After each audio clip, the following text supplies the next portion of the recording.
Часть 2. Показания свидетелей. Глава 1. Показания проводника спальных вагонов. В вагоне-ресторане все было подготовлено для допроса. Пуаро и месье Бук сидели по одну сторону стола. Доктор — по другую. На столе перед Пуаро лежал план вагона Стамбул-Кале. На каждом купе красными чернилами было обозначено имя занимавшего его пассажира. Сбоку лежала стопка паспортов и билетов. Рядом разложили бумагу, чернила, ручку, карандаши. «Все в порядке», — сказал Пуаро, — «мы можем без дальнейших проволочек приступить к расследованию. Прежде всего, я думаю, нам следует выслушать показания проводника спального вагона. Вы, наверное, знаете этого человека. Что вы можете сказать о нем? Можно ли отнестись с доверием к его словам? Я в этом абсолютно уверен. Пьер Мишель служит в нашей компании более 15 лет. Он француз, живет неподалеку от Кале. Человек в высшей степени порядочный и честный. Но особым умом не отличается. Пуаро, понимающе кивнул. Хорошо. Давайте поглядим на него. К Пьеру Мишелю отчасти вернулась былая уверенность, хотя он все еще нервничал. «Я надеюсь, месье не подумает, что это мой недосмотр», — испуганно сказал Мишель, переводя глаза с Пуаро на Бука. «Ужасный случай. Я надеюсь, месье не подумает, что я имею к этому отношение». Успокоив проводника, Пуаро приступил к допросу. Сначала он выяснил адрес и имя Мишеля, затем спросил, как давно он работает в этой компании и на этой линии в частности. Все это он уже знал и вопросы задавал лишь для того, чтобы разговорить проводника. «А теперь», — продолжал Пуаро, — «перейдем к событиям прошлой ночи. Когда мистер Рэчет пошел спать, в котором часу?» «Почти сразу же после ужина, месье. Вернее, перед тем, как мы выехали из Белграда. В то же время, что и накануне. Он велел мне, пока будет ужинать, приготовить постель, что я и сделал. Кто входил после этого в его купе? Его лакей, месье, и молодой американец, его секретарь. И больше никто? Нет, месье, насколько мне известно. Отлично. Значит, вы видели или, вернее, слышали его в последний раз именно тогда? Нет, месье. Вы забыли, он позвонил мне без 20 час, вскоре после того, как поезд остановился. Опишите точно, что произошло. Я постучался в дверь, он отозвался, сказал, что позвонил по ошибке. Он говорил по-французски или по-английски? По-французски.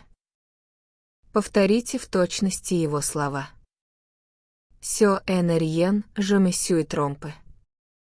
Правильно, сказал Пуаро. То же самое слышал и я, а потом вы ушли? Да, месье. Вы вернулись на свое место? Нет, месье. Позвонили из другого купе, и я сначала пошел туда. А теперь, Мишель, я задам вам очень важный вопрос. Где вы находились в 1:45? Я, месье, сидел на скамеечке в конце вагона лицом к коридору. Вы в этом уверены? Ну, конечно же. Вот только. Что только? Я выходил в соседний вагон, в Афинский, потолковать с приятелем. Мы говорили о заносах. Это было сразу после часа ночи. Точнее сказать трудно. Потом вы вернулись в свой вагон.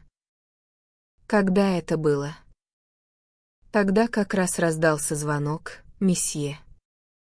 Я помню, месье, я уже говорил вам об этом. Меня вызывала американская дама. Она звонила несколько раз. «Теперь и я припоминаю», — сказал Пуаро. «А после этого?»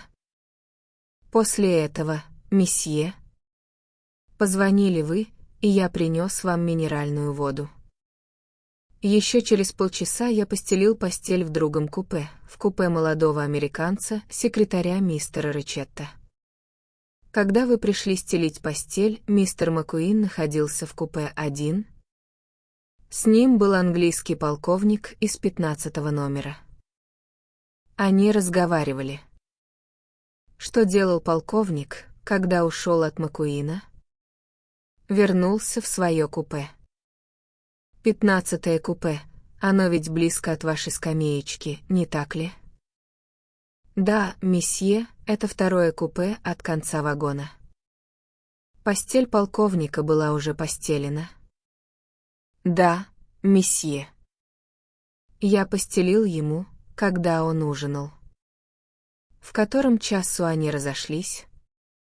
Не могу точно сказать, месье. Во всяком случае, не позже 2. А что потом? Потом, месье, я просидел до утра на своей скамеечке. Вы больше не ходили в афинский вагон? Нет, месье. А вы не могли заснуть? Не думаю, месье.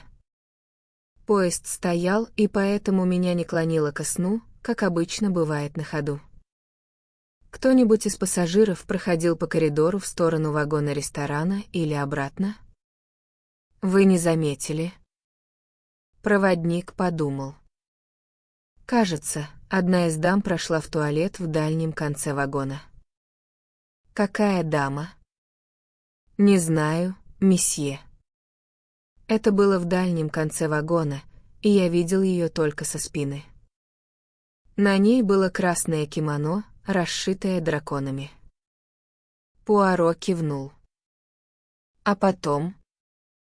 До самого утра все было спокойно, месье. Вы уверены? Да, извините. Вы же сами, месье, открыли дверь и выглянули в коридор. Отлично, мой друг, сказал Пуаро. Меня интересовало, помните вы об этом или нет. Между прочим, я проснулся от стука, что-то тяжелое ударилось о мою дверь. Как вы думаете, что бы это могло быть? Проводник вытаращил на него глаза. Не знаю, месье. Ничего такого не происходило. Это точно. Значит, мне снились кошмары, не стал спорить Пуаро. А может, сказал месье Бук, до вас донесся шум из соседнего купе? Пуаро как будто не расслышал его слов. Вероятно, ему не хотелось привлекать к ним внимание проводника. «Перейдем к другому пункту», — сказал он. Предположим, убийца сел в поезд прошлой ночью. Вы уверены, что он не мог покинуть поезд после того, как совершил преступление? Пьер Мишель покачал головой. А он не мог спрятаться где-нибудь в поезде? Поезд обыскали, сообщил месье Бук, так что вам придется отказаться от этой идеи, мой друг. Да и потом, сказал Мишель, если бы кто-нибудь прошел в мой вагон, я бы обязательно это заметил. Когда была последняя остановка? В Веньковцах.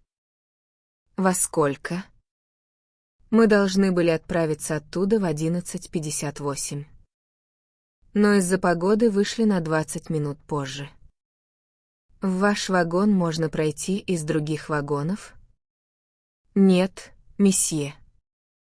После обеда дверь, соединяющая спальный вагон с остальным поездом, закрывается. А сами вы сходили с поезда в Веньковцах? Да, месье. Я вышел на перрон и встал, как и положено, у лестницы, ведущей в поезд.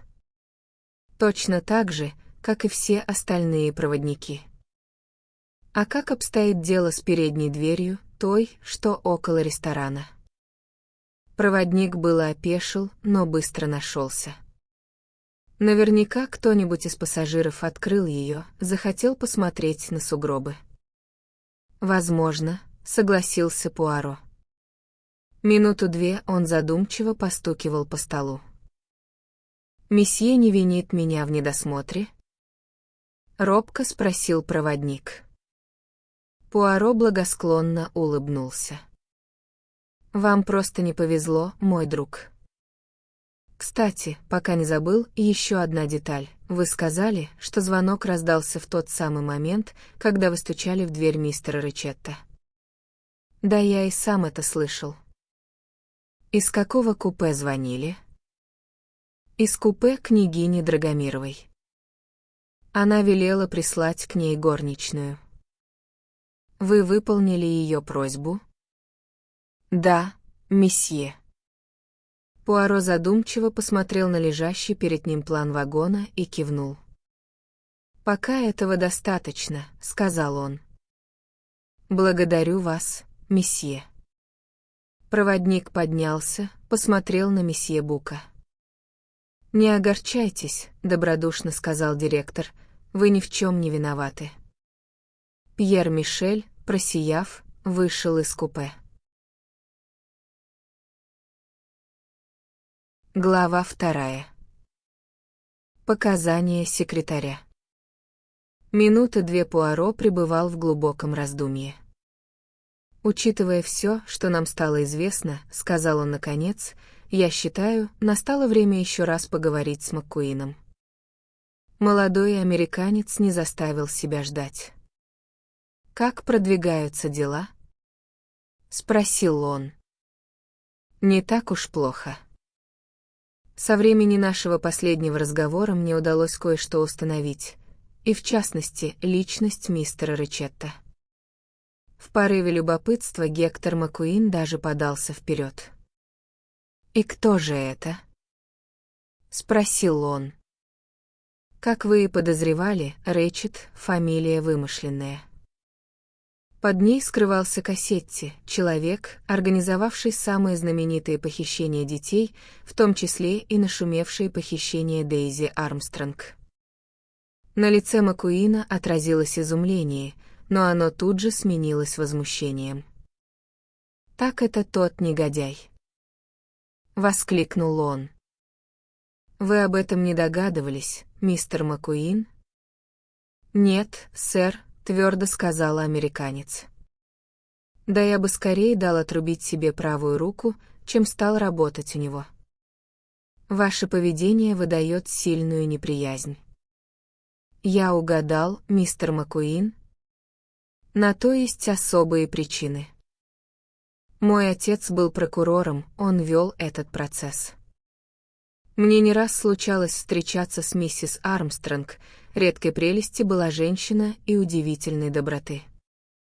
Горе ее сломило». Лицо МакКуина посуровело. «Если кто-нибудь и получил по заслугам, то это Ричетт, или как там его, Кассетти. Так ему и надо. Убить такого негодяя — святое дело». Вы говорите так, словно и сами охотно взяли бы на себя это святое дело. Вот именно. Да он запнулся, вспыхнул. Похоже, что я сам даю на себя материал. Я бы скорее заподозрил вас, мистер МакКуин, если бы вы стали неумеренно скорбеть по поводу кончины вашего хозяина. Не думаю, чтобы я смог это сделать даже под страхом смерти, мрачно сказал МакКуин. Если вы не сочтете мое любопытство неуместным, ответьте, пожалуйста, как вам удалось, но это самое, установить личность Кассетти? По найденному в купе обрывку письма. А разве? Но это самое. Неужели старик поступил так опрометчиво? Как на это взглянуть, заметил Пуаро. Молодого человека его замечание явно озадачило.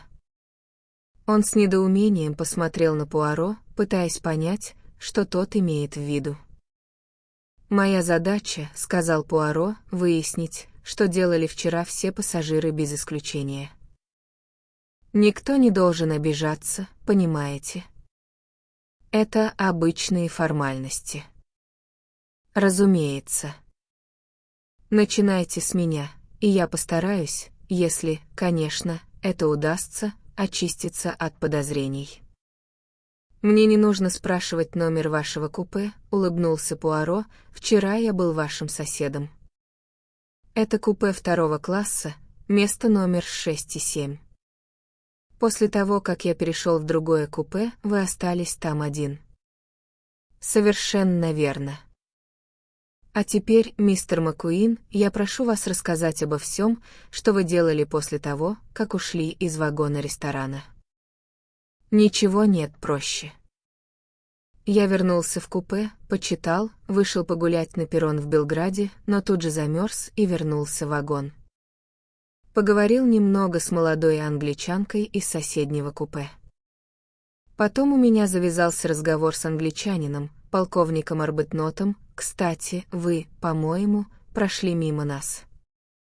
Заглянул к мистеру Ричетту и, как вам уже сообщил, записал кое-какие его указания относительно писем. Пожелал ему спокойной ночи и ушел.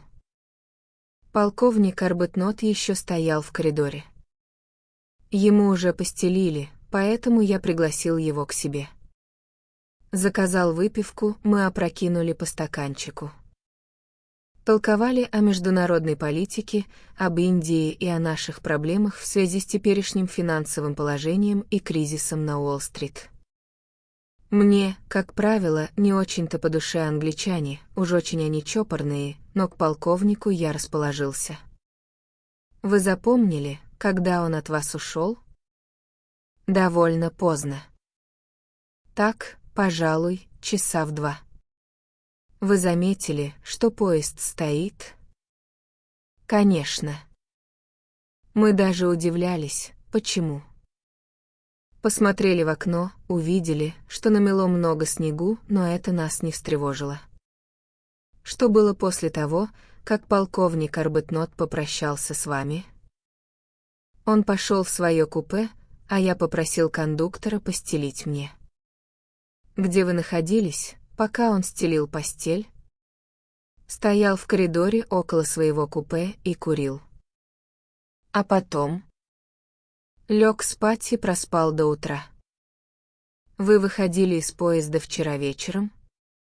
Мы с Арбетнотом решили было выйти размяться в этих, как их, веньковцах. Но стоял собачий холод, начиналась метель. И мы вернулись в вагон. Через какую дверь вы выходили из поезда? Через ближайшую к моему купе. Ту, что рядом с вагоном-рестораном? Да. Вы не помните, засов был задвинут? Маккуин задумался. Дайте вспомнить. Пожалуй, что да. Во всяком случае, сквозь ручку был продет какой-то прут. Вас это интересует? Да. Когда вы вернулись в вагон, вы задвинули прут обратно? Да нет. Кажется, нет. Я входил последним. Не помню точно. А это важно. Вдруг спросил он. Может оказаться важным. Так вот, месье, насколько я понимаю, пока вы с полковником Арбетнотом сидели в вашем купе, дверь в коридор была открыта? Гектор Маккуин кивнул. Скажите, пожалуйста, если, конечно, вы это помните, не проходил ли кто-нибудь по коридору после того, как мы отъехали от веньковцев, но до того, как полковник ушел к себе? Маккуин наморщил лоб. Один раз, кажется, прошел проводник, он шел от вагона ресторана. И потом прошла женщина, но она шла к ресторану. Что за женщина? Не знаю. Я ее толком не разглядел. У нас как раз вышел спор с Арбетнотом. Помню только, что за дверью промелькнули какие-то алые шелка. Я не присматривался, да и потом я бы все равно не разглядел ее лица, я сидел лицом к ресторану, так что я мог видеть только ее спину и то, когда она прошла мимо двери. Пуаро кивнул. Насколько я понимаю, она направлялась в туалет? Наверное. Вы видели, как она возвращалась? Кстати говоря, нет. Теперь я вспоминаю, что действительно не видел, как она возвращалась. Наверное, я просто ее не заметил. Еще один вопрос. Вы курите трубку, мистер Маккуин? Нет, сэр. Пуаро с минуту помолчал. Ну что ж, пока все. А теперь я хотел бы поговорить со слугой мистера Ричетта. Кстати, вы с ним всегда путешествовали вторым классом? Он всегда. Я же обычно ехал в первом и по возможности в смежном с мистером Ричеттом купе. Он держал почти весь багаж в моем купе, и вдобавок и я, и багаж были поблизости. Однако на этот раз все купе первого класса, за исключением того, которое он занимал, были раскуплены. Понимаю. Благодарю вас, мистер Маккуин. Глава 3. Показания слуги. Американца сменил англичанин с непроницаемым землистого цвета лицом, которого Пуаро заприметил еще накануне. Он, как и положено слуге, остановился в дверях. Пуаро жестом предложил ему сесть. «Вы, насколько я понимаю, слуга мистера Ричетта?» «Да, сэр». «Как вас зовут?» «Эдуард Генри Мастермен». «Сколько вам лет?» 39. «Где вы живете?» Клеркинуэлл, Фраер-стрит, 21. «Вы слышали, что ваш хозяин убит?» «Да, сэр». «Скажите, пожалуйста, когда вы в последний раз видели мистера Ричетта?» Слуга подумал. «Вчера вечером около 9 часов, если не позже». «Опишите мне во всех подробностях ваше последнее свидание». Я, как обычно, пошел к мистеру Ричетту, сэр, чтобы прислуживать ему, когда он будет ложиться. Опишите подробно, в чем заключались ваши обязанности. Я должен был сложить и развесить его одежду, сэр. Положить челюсть в воду и проверить, есть ли у него все, что требуется. Он вел себя как обычно. Слуга на мгновение задумался. Мне показалось, сэр, что он расстроен. Чем? Письмом, которое он читал. Он спросил, не я ли принес это письмо. Я, разумеется, сказал, что это сделал не я, но он обругал меня и потом всячески ко мне придирался. Это было для него не характерно? Да нет, он как раз был очень вспыльчивый. По любому поводу выходил из себя. Ваш хозяин принимал когда-нибудь снотворное? Доктор Константин в нетерпении подался вперед. В поезде всегда, сэр. Он говорил, что иначе ему не уснуть. Вы знаете, какое снотворное он обычно принимал? Не могу сказать, сэр. На бутылке не было названия. Просто надпись «Снотворное». Принимать перед сном. Он принял его вчера вечером? Да, сэр.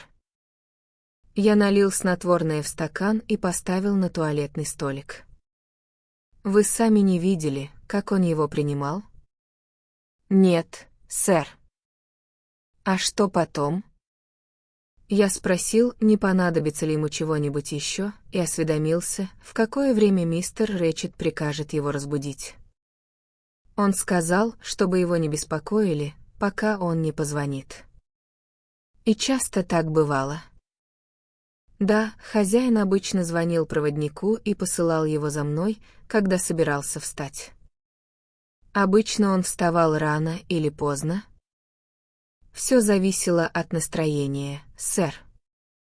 Иногда он вставал к завтраку, иногда только к обеду. Значит, вас не встревожило, что дело идет к обеду, а хозяин не послал за вами? Нет, сэр. Вы знали, что у вашего хозяина есть враги? Да, сэр, невозмутимо ответил слуга. Откуда вам это было известно? Я слышал, как он разговаривал о каких-то письмах с мистером Маккуином, сэр. Вы были привязаны к хозяину, мастермен?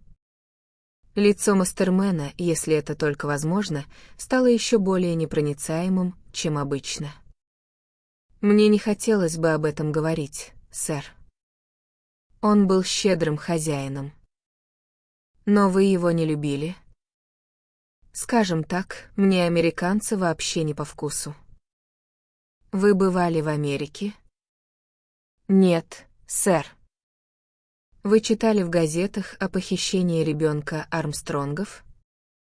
Землистое лицо слуги порозовело. Конечно, сэр. Похитили маленькую девочку, верно? Ужасная история. А вы не знали, что главным организатором похищения был ваш хозяин, мистер Рэчет? Разумеется, нет, сэр. В бесстрастном голосе слуги впервые прозвучало возмущение. Не могу в это поверить, сэр. И тем не менее это так. А теперь перейдем к тому, что вы делали вчера ночью. Сами понимаете, что это обычные формальности. Что вы делали после того, как ушли от хозяина? Я передал мистеру Маккуину, сэр, что его зовет хозяин. Потом вернулся в свое купе и читал. Ваше купе. Я занимаю последнее купе 2-го класса, сэр, в том конце, где вагон-ресторан. Пуаро поглядел на план. Понятно. А какое место вы занимаете? Нижнее, сэр. То есть 4-е? Да, сэр. С вами кто-нибудь еще едет? Да, сэр. Рослый итальянец. Он говорит по-английски? С грехом пополам, сэр, презрительно сказал слуга. Он живет в Америке, в Чикаго, насколько я понял. Вы с ним много разговаривали? Нет, сэр. Я предпочитаю читать. Пуаро улыбнулся. Он живо представил себе, как этот джентльмен, слуга для джентльменов, пренебрежительно осаживает говорливого верзилу-итальянца. «А что вы читаете, разрешите полюбопытствовать?» — спросил Пуаро. «В настоящее время, сэр, я читаю роман «Пленник любви» миссис Арабеллы Ричардсон. Хорошая книга. Весьма занимательная, сэр. Ну что ж, продолжим. Вы вернулись в свое купе и читали «Пленника любви», да. Примерно в половине 11-го, сэр, итальянец захотел спать. Пришел проводник и постелил нам. После этого вы легли и заснули? Лег, сэр, но не заснул. Почему? Вам не спалось? У меня разболелись зубы, сэр. Вот как. Это мучительно. В высшей степени. Вы что-нибудь принимали от зубной боли? Я положил на зуб гвоздичное масло, сэр, оно немного облегчило боль, но заснуть все равно не смог. Я зажег ночник над постелью и стал читать, чтобы немного отвлечься. Вы так и не уснули в эту ночь? Нет, сэр. Я задремал уже около 4 утра. А ваш сосед? Итальянец. Он храпел вовсю. Он не выходил из купе ночью? Нет, сэр. А вы? Нет, сэр. Вы что-нибудь слышали ночью? Да нет, сэр. То есть ничего необычного. Поезд стоял, поэтому было очень тихо. Пуаро с минуту помолчал, потом сказал. Ну что ж, мы почти все выяснили. Вы ничем не можете помочь нам разобраться в этой трагедии? Боюсь, что нет. Весьма сожалею, сэр. А вы не знаете, ваш хозяин и мистер Маккуин ссорились? Нет-нет, сэр. Мистер Маккуин очень покладистый господин. У кого вы служили, прежде чем поступить к мистеру Ричетту? У сэра Генри Томлинсона, сэр, он жил на Гроувенор-сквер. Почему вы ушли от него? Он уехал в Восточную Африку, сэр, и больше не нуждался в моих услугах. Но я уверен, сэр, что он не откажется дать обо мне отзыв. Я прожил у него несколько лет. Сколько вы прослужили у мистера Ричетта? Немногим больше 9 месяцев, сэр. Благодарю вас, мастермен. Да, кстати, что вы курите, трубку? Нет, сэр. Я курю только сигареты, недорогие сигареты, сэр. Спасибо. Пока все. Пуаро кивком отпустил лакея. Слуга встал не сразу, он явно колебался. «Простите, сэр, но эта пожилая американка, она, что называется, вне себя, говорит, что знает досконально все про убийцу. Она очень взбудоражена, сэр». В таком случае, Пуаро улыбнулся, нам надо, не мешкая, поговорить с ней. «Вызвать ее, сэр?» Она уже давно требует, чтоб ее провели к начальству. Проводнику никак не удается ее успокоить.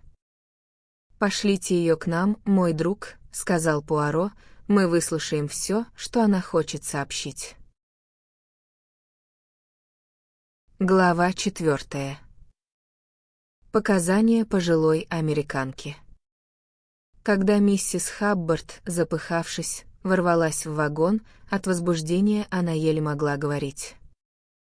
«Нет, вы мне скажите, кто тут главный? Я хочу сообщить властям нечто очень важное. И если вы, господа», ее взгляд блуждал по купе. Пуаро придвинулся к ней. «Можете сообщить мне, мадам», — сказал он. «Только умоляю вас, садитесь». Миссис Хаббард тяжело плюхнулась на сиденье напротив. «Вот что я вам хочу рассказать. Вчера ночью в поезде произошло убийство, и убийца был в моем купе». Она сделала эффектную паузу, чтобы ее сообщение оценили по достоинству. «Вы в этом уверены, мадам?» «Конечно, уверена». «Да вы что?» «Я, слава богу, еще не сошла с ума. Я вам расскажу все как есть». Так вот, я легла в постель, задремала и вдруг проснулась. В купе, конечно, темно, но я чувствую, что где-то тут мужчина. Я так перепугалась, что даже не закричала. Да вы и сами знаете, как это бывает. И вот лежу я и думаю, Господи, смилуйся, ведь меня убьют. Просто не могу вам передать, что я пережила. А все эти мерзкие поезда, думаю, сколько в них убийств происходит, в газетах только об этом и пишут. И еще думаю, а моих драгоценностей ему не видать.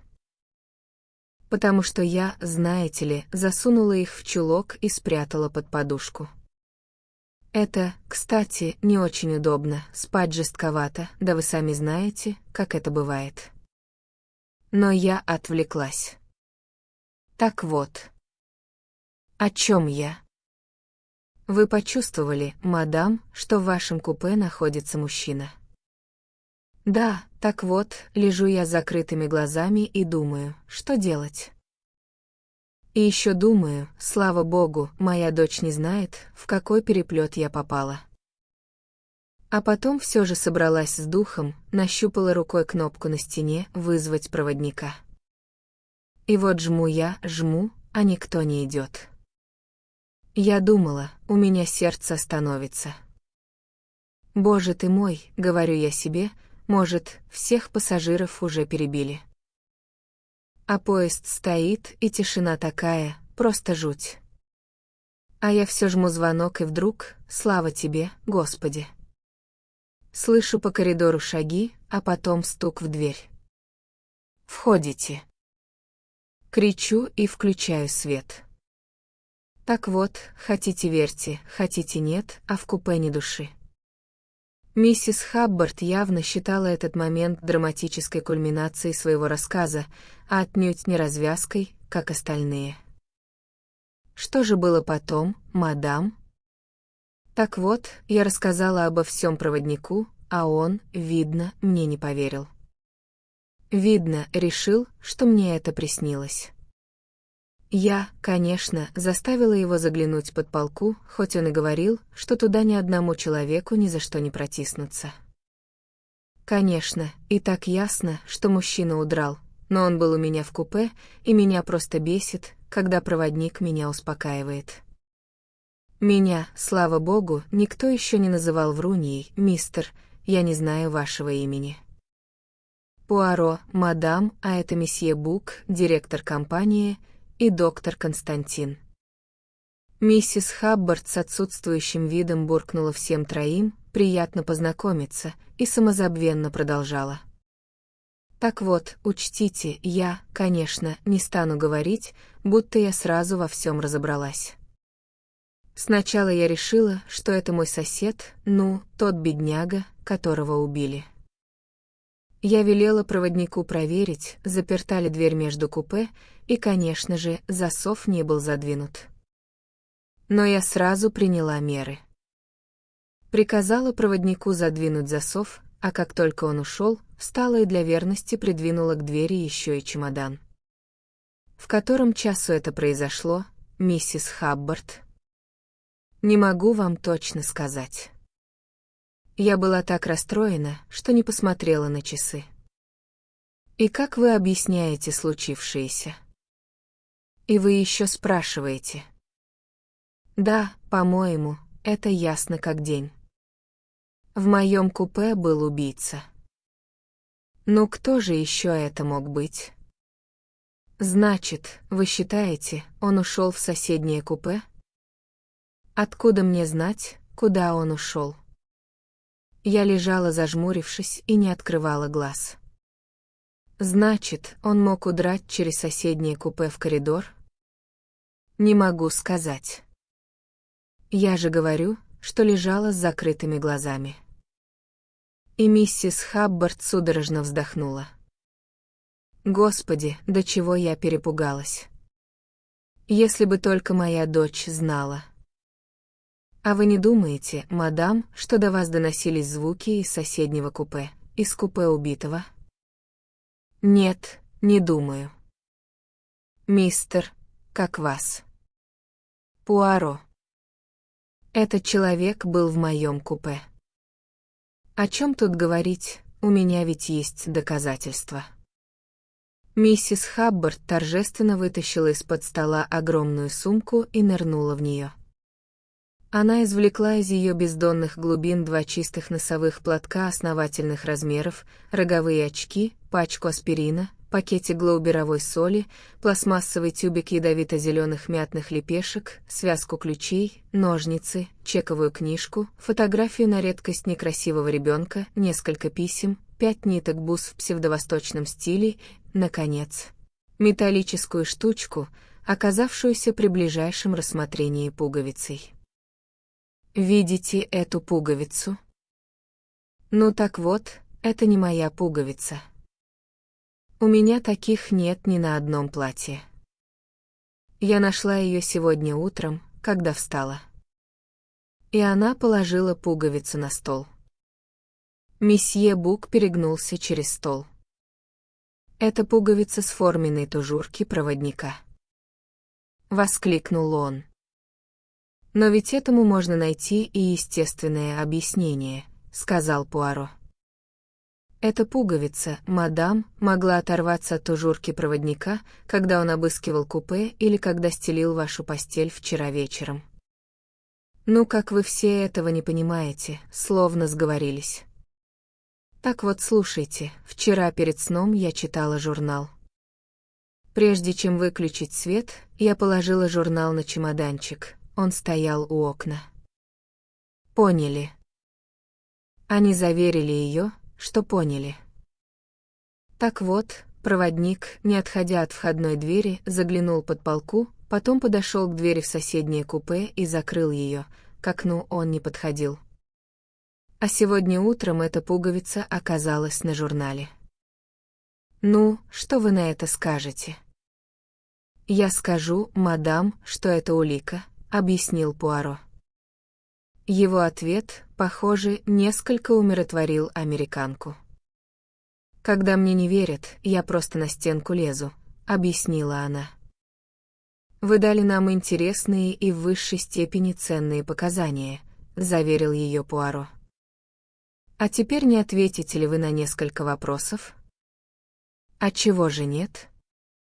«Охотно».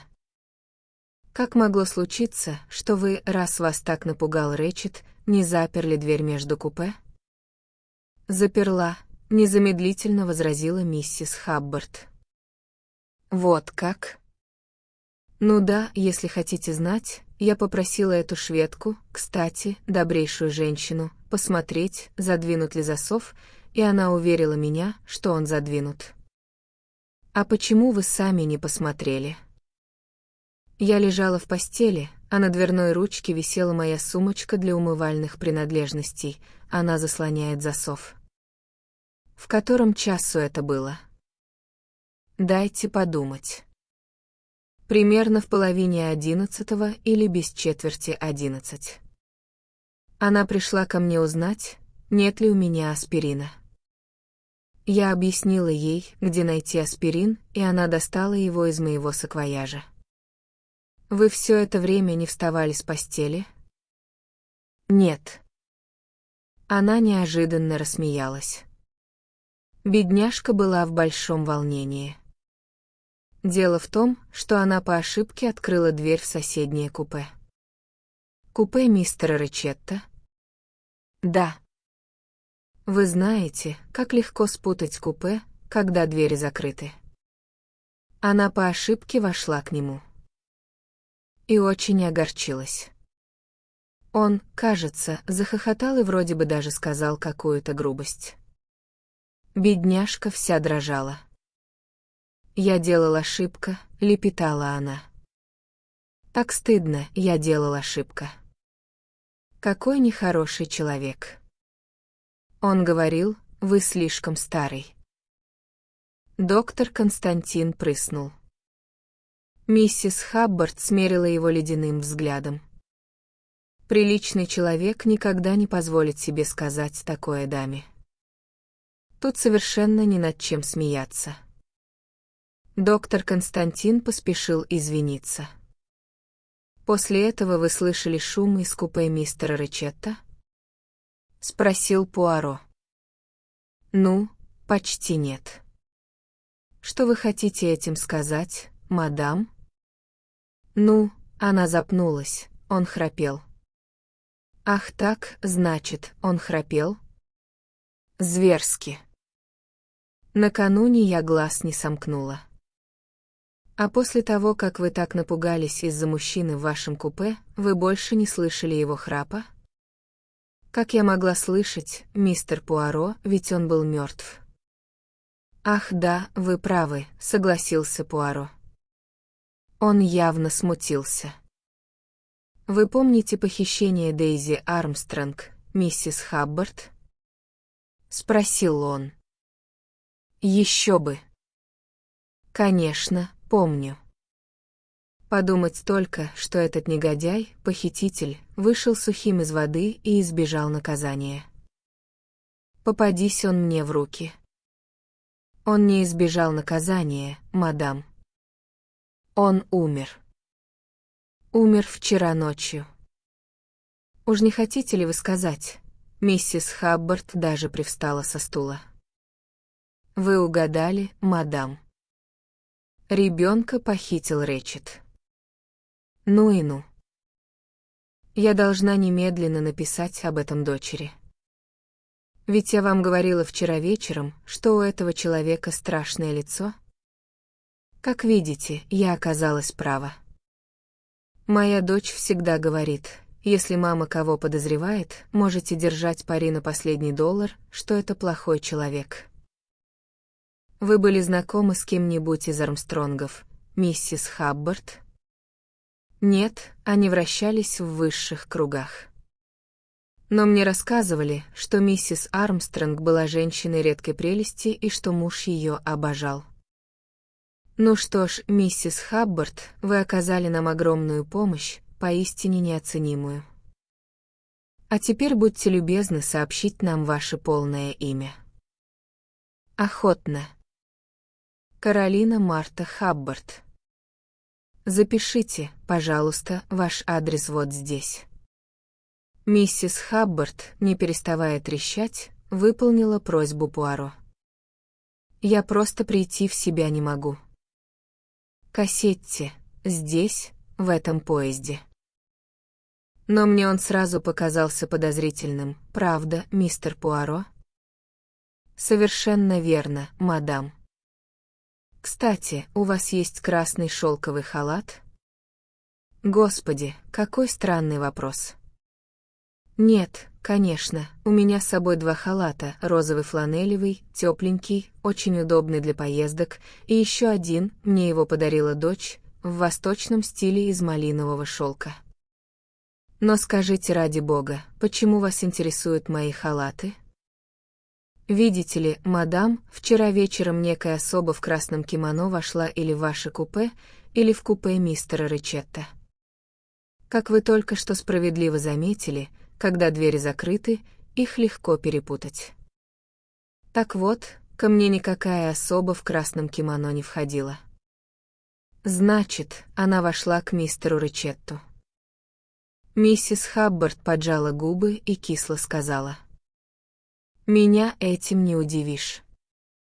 Значит, вы слышали женский голос в соседнем купе? Обратился к ней Пуаро. Не понимаю, как вы догадались, мистер Пуаро? Ей-богу, не понимаю. По правде говоря, слышала. Почему же, когда я спрашивал вас, что слышалось за соседней дверью, вы ответили, что оттуда доносился храп мистера Рэтчета? Это чистая правда. Он действительно довольно долго храпел. Ну а потом вспыхнула миссис Хаббард. О таких вещах не принято говорить. Когда вы услышали женский голос? Не могу вам сказать. Я на минуту проснулась, услышала женский голос и поняла, что говорят в соседнем купе. Подумала, чего еще ожидать от такого человека? Ничего удивительного тут нет, и снова уснула. Я бы ни за что не стала упоминать ни о чем подобном в присутствии 3 незнакомых мужчин, если бы вы не пристали ко мне с ножом к горлу. Это было до того, как вы почувствовали, что в вашем купе мужчина, или после? Вы снова повторяете ту же ошибку. Как могла бы эта женщина разговаривать с ним, если он был уже мертв? Извините, я, должно быть, кажусь вам очень глупым, мадам? Что ж, наверное, и вам случается ошибаться. Я просто в себя не могу прийти от того, что моим соседом был этот мерзавец Кассетти. Что скажет моя дочь? Пуаро любезно помог почтенной даме собрать пожитки в сумку и проводил ее к двери. «Вы уронили платок, мадам», — окликнул он ее уже у выхода. Миссис Хаббард посмотрела на протянутый ей крошечный квадратик батиста. «Это не мой платок, мистер Пуаро. Мой платок при мне». «Извините, мадам. Я думал, раз на нем стоит H, начальная буква вашей фамилии, Хаббард. Любопытное совпадение, но тем не менее платок не мой. На моих стоят инициалы С. М. H. И это практичные платки, а не никчемушные парижские финтифлюшки. Ну что толку в платке, в который и высморкаться нельзя?» И так как никто из мужчин не смог ответить на ее вопрос, миссис Хаббард торжествующе выплыла из вагона. Глава 5. Показания шведки. Месье Бук вертел в руках пуговицу, оставленную миссис Хаббард. «Не могу понять, к чему здесь эта пуговица. Уж не означает ли это, что Пьер Мишель все же замешан в убийстве?» Он замолк, но, так и не дождавшись ответа от Пуаро, продолжал: «Что вы скажете, мой друг?» «Эта штуковина наталкивает нас на самые разные предположения», — сказал Пуаро задумчиво. «Но прежде чем обсуждать последние показания, давайте вызовем шведку». Он перебрал паспорта, лежавшие на столе. А вот и ее паспорт, Грета Ольсон, 49 лет. Месье Бук отдал приказание официанту, и вскоре тот привел пожилую даму с пучком из желто-седых волос на затылке. В ее длинном добром лице было что-то овечье. Ее близорукие глаза вглядывались в Пуаро из-за очков, но никакого беспокойства она не проявляла. Выяснилось, что она понимает по-французски, и поэтому разговор решили вести по-французски. Сначала Пуаро спрашивал ее о том, что было ему уже известно, о ее имени, возрасте, адресе. Потом осведомился о роде ее занятий. Она сказала, что работает экономкой в миссионерской школе неподалеку от Стамбула. По образованию она медицинская сестра. «Вы, конечно, знаете, что произошло минувшей ночью, мадмуазель?» «Конечно. Это было ужасно. И американская дама говорит, что убийца был у нее в купе. Насколько я понимаю, мадмуазель, вы последнее видели убитого живым?» «Не знаю. Вполне возможно. Я по ошибке открыла дверь в его купе. Мне было стыдно, такая неловкость». «Вы его видели?» «Да, он читал книгу». Я тут же извинилась и ушла. «Он вам что-нибудь сказал?» Важная дама залилась краской. Он засмеялся и что-то сказал. Я не поняла, что именно. «Что вы делали потом, мадмуазель?» — спросил Пуаро, тактично переменив тему. Я пошла к американской даме, миссис Хаббард, попросить у нее аспирина, и она дала мне таблетку. Она вас просила посмотреть, задвинута ли на засов дверь, смежная с купе мистера Ричетта? Да. Засов был задвинут? Да. Что вы делали потом? Вернулась в свое купе, приняла аспирин, легла. Когда это было? Я легла без 5:11. Перед тем, как завести часы, я взглянула на циферблат, вот почему я могу сказать точно. Вы быстро уснули? Не очень. У меня перестала болеть голова, но я еще некоторое время лежала без сна. Когда вы уснули, поезд уже стоял? По-моему, нет. Мне кажется, когда я начала спать, мы остановились на какой-то станции. Это были винковцы. А теперь скажите, мадмуазель, какое ваше купе, вот это? И Пуаро ткнул пальцем в план. Да, это. Вы занимаете верхнее место или нижнее? Нижнюю. Место 10. У вас есть соседка? Да, месье, молодая англичанка. Очень милая и любезная. Она едет из Багдада. После того, как поезд отошел от Веньковцев, она выходила из купе? Нет, это я знаю точно. Откуда вы знаете, ведь вы спали? У меня очень чуткий сон. Я просыпаюсь от любого шороха. Чтобы выйти, ей пришлось бы спуститься с верхней полки, и я бы обязательно проснулась. А вы сами выходили из купе? Только утром. У вас есть красное шелковое кимоно, мадмуазель? Что за странный вопрос? У меня очень практичный трикотажный халат. А у вашей соседки, мисс Дебинхэм? Вы не можете сказать, какого цвета ее халат? Лиловый бурнус без рукавов, такие продаются на Востоке. Пуаро кивнул.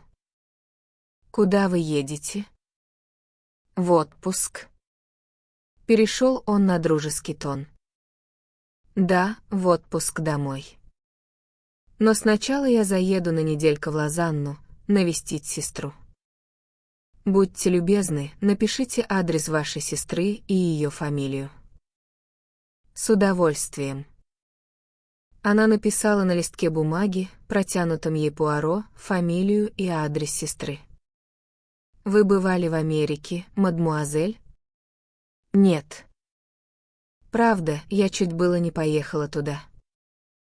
Я должна была сопровождать одну больную даму, но в последний момент поездку отменили, и я очень об этом сожалела. Американцы — хорошие люди. Они жертвуют много денег на больницы и школы. И очень практичные. Скажите, вы не слышали в свое время о похищении ребенка Армстронгов? Нет, а что? Пуаро изложил обстоятельства дела. Грета Ольсен была возмущена. Седой пучок на ее затылке подпрыгивал от негодования. Просто не верится, что бывают такие злые люди. Это испытание нашей веры. Бедная мать. У меня сердце разрывается от жалости к ней. Добрая шведка пошла к выходу, щеки ее пылали, в глазах стояли слезы. Пуаро что-то деловито писал на листке бумаги. «Что вы там пишете, мой друг?» — спросил месье Бук. «Друг мой, методичность и аккуратность во всем — вот мой девиз. Я составляю хронологическую таблицу событий». Кончив писать, он протянул бумагу месье Буку. 9:15, поезд отправляется из Белграда. Приблизительно в 9:40 слуга уходит от Ричетта, оставив на столе снотворное. Приблизительно в 10:00 Маккуин уходит от Ричетта. Приблизительно в 10:40 Грета Ольсен видит Ричетта, она последняя видит его живым. Обратите внимание, Рэтчет не спит, читает книгу. 0:10 поезд отправляется из Веньковцев с опозданием. 0:30 поезд попадает в полосу снежных заносов. 0:37 раздается звонок Ричетта. Проводник подходит к двери. Рэтчет отвечает: «Сенье Стрин.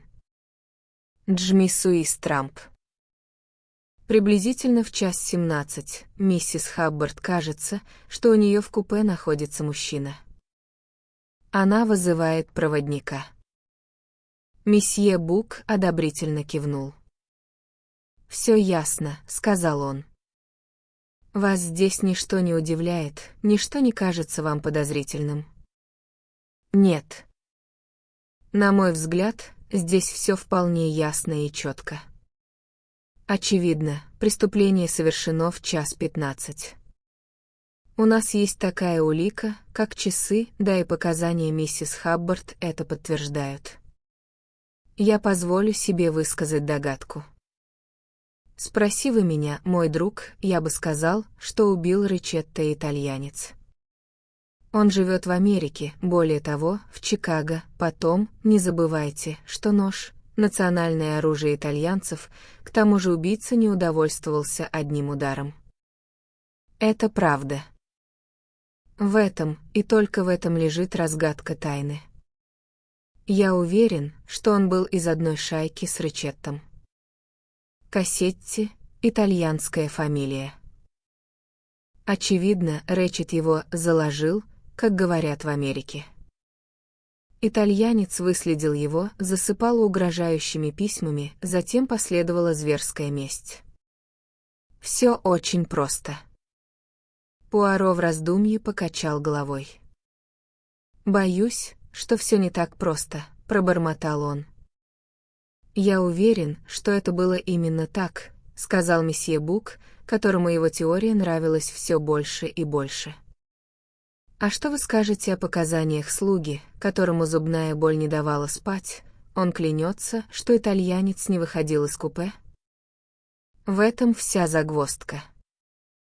В глазах Пуаро сверкнула насмешка. «Да, это весьма неудачно. У слуги мистера Ричетто болели зубы, и это опровергает вашу версию, зато помогает нашему другу-итальянцу.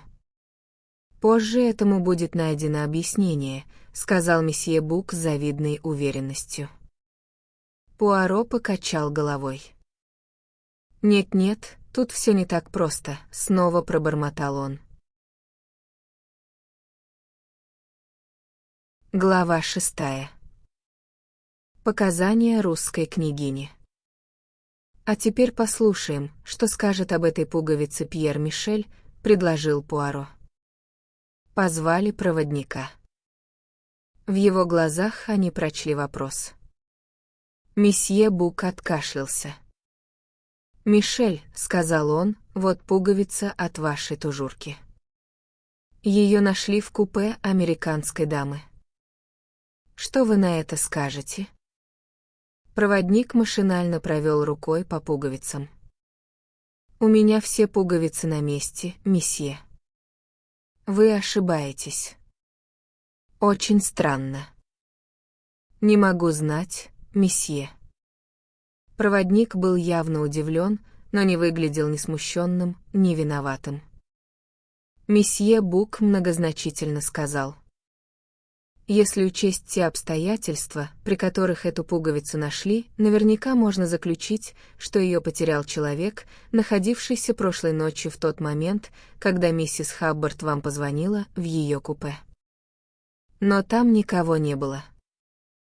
Даме, должно быть, померещилось». «Нет, ей не померещилось, Мишель». Убийца мистера Ричетто прошел через ее купе и обронил эту пуговицу. Когда до Пьера Мишеля дошел смысл слов месье Бука, он пришел в неописуемое волнение. «Это неправда, месье, неправда!» — закричал он. «Вы обвиняете меня в убийстве?» «Меня. Но я не виновен. Я ни в чем не виновен. Чего ради я стал бы убивать мистера Ричетто, ведь я с ним никогда прежде не сталкивался? Где вы были, когда раздался звонок миссис Хаббард?» «Я уже говорил вам, месье, в соседнем вагоне разговаривал с коллегой. Мы пошлем за ним». «Пошлите, очень вас прошу, месье, пошлите за ним». Пришедший проводник соседнего вагона не замедлил подтвердить показания Пьера Мишеля и добавил, что при их разговоре присутствовал еще и проводник бухарестского вагона. Они говорили о снежных заносах и проболтали уже минут 10, когда Мишелю послышался звонок. Он открыл дверь в свой вагон, и на этот раз все явственно услышали звонок. Звонили очень настойчиво. Мишель опрометью кинулся к себе. «Теперь видите, месье, что я невиновен», — потерянно твердил Мишель. «А как вы объясните, что в купе оказалась эта пуговица?» Не знаю, месье. Не могу взять в толк. У меня все пуговицы на месте. Двое других проводников тоже заявили, что они не теряли пуговиц и не заходили в купе миссис Хаббард. «Успокойтесь, Мишель», — сказал месье Бук, «и мысленно возвратитесь к тому моменту, когда, услышав звонок миссис Хаббард, побежали в свой вагон. Скажите, вы кого-нибудь встретили в коридоре?» «Нет, месье». «И никто не шел по коридору к вагону-ресторану?» «Опять-таки нет, месье». «Странно», — сказал месье Бук. «Не слишком», — возразил Пуаро, — «это вопрос времени». Миссис Хаббард просыпается и обнаруживает у себя в купе мужчину. Минуту-две она лежит, боясь шелохнуться и зажмурившись. А что, если в это самое время мужчина выскользнул в коридор? Она вызывает проводника. Тот приходит не сразу. Он откликается только на третий или четвертый звонок. По-моему, убийце вполне хватило бы времени. Для чего? Для чего, друг мой? Вспомните, поезд со всех сторон окружают сугробы. «У нашего таинственного убийцы два пути», — сказал Пуаро с расстановкой, «он может ретироваться в один из туалетов или скрыться в купе. Но ведь все купе заняты». Вот именно. Вы хотите сказать, он мог скрыться в своем собственном купе? Пуаро кивнул. Да, все совпадает, пробормотал месье Бук. В те 10 минут, пока проводник отсутствует, убийца выходит из своего купе, входит в купе Ричетта, убивает его, запирает дверь изнутри на ключ и на цепочку, выходит в коридор через купе миссис Хаббард, и к тому времени, когда проводник возвращается, он уже преспокойно сидит в своем собственном купе. «Не так-то все просто, мой друг», — буркнул Пуаро. «То же самое скажет вам наш дорогой доктор». Месье Бук мгновением руки отпустил проводников. «Нам осталось опросить еще 8 пассажиров», — объявил Пуаро. 5 пассажиров первого класса, княгиню Драгомирову, графа и графиню Андрини, полковника Арбетнота и мистера Хардмана. И 3 пассажиров второго класса, мисс Дебинхэм, Антонио Фоскарелли и горничную княгини Фрейлин Шмидт. Кого мы вызовем первым, итальянца? Дался вам этот итальянец? Нет, мы начнем с верхушки. Не будет ли княгиня Драгомирова столь любезна уделить нам немного времени? Передайте ей нашу просьбу, Мишель. Передам, месье, сказал проводник, выходя. Передайте ей, что, если ее сиятельство не угодно прийти сюда, мы придем в ее купе. Крикнул ему вслед месье Бук. Однако княгиня Драгомирова не пожелала воспользоваться этим любезным предложением. Вскоре она вошла в вагон ресторана, отвесив присутствующим легкий поклон, села напротив Пуаро. Ее маленькое жабье личико со вчерашнего дня еще сильнее пожелтело. Она была уродлива, тут двух мнений быть не могло, однако глаза ее, в довершение сходства с жабой, походили на драгоценные камни, темные, властные, они светились умом и энергией.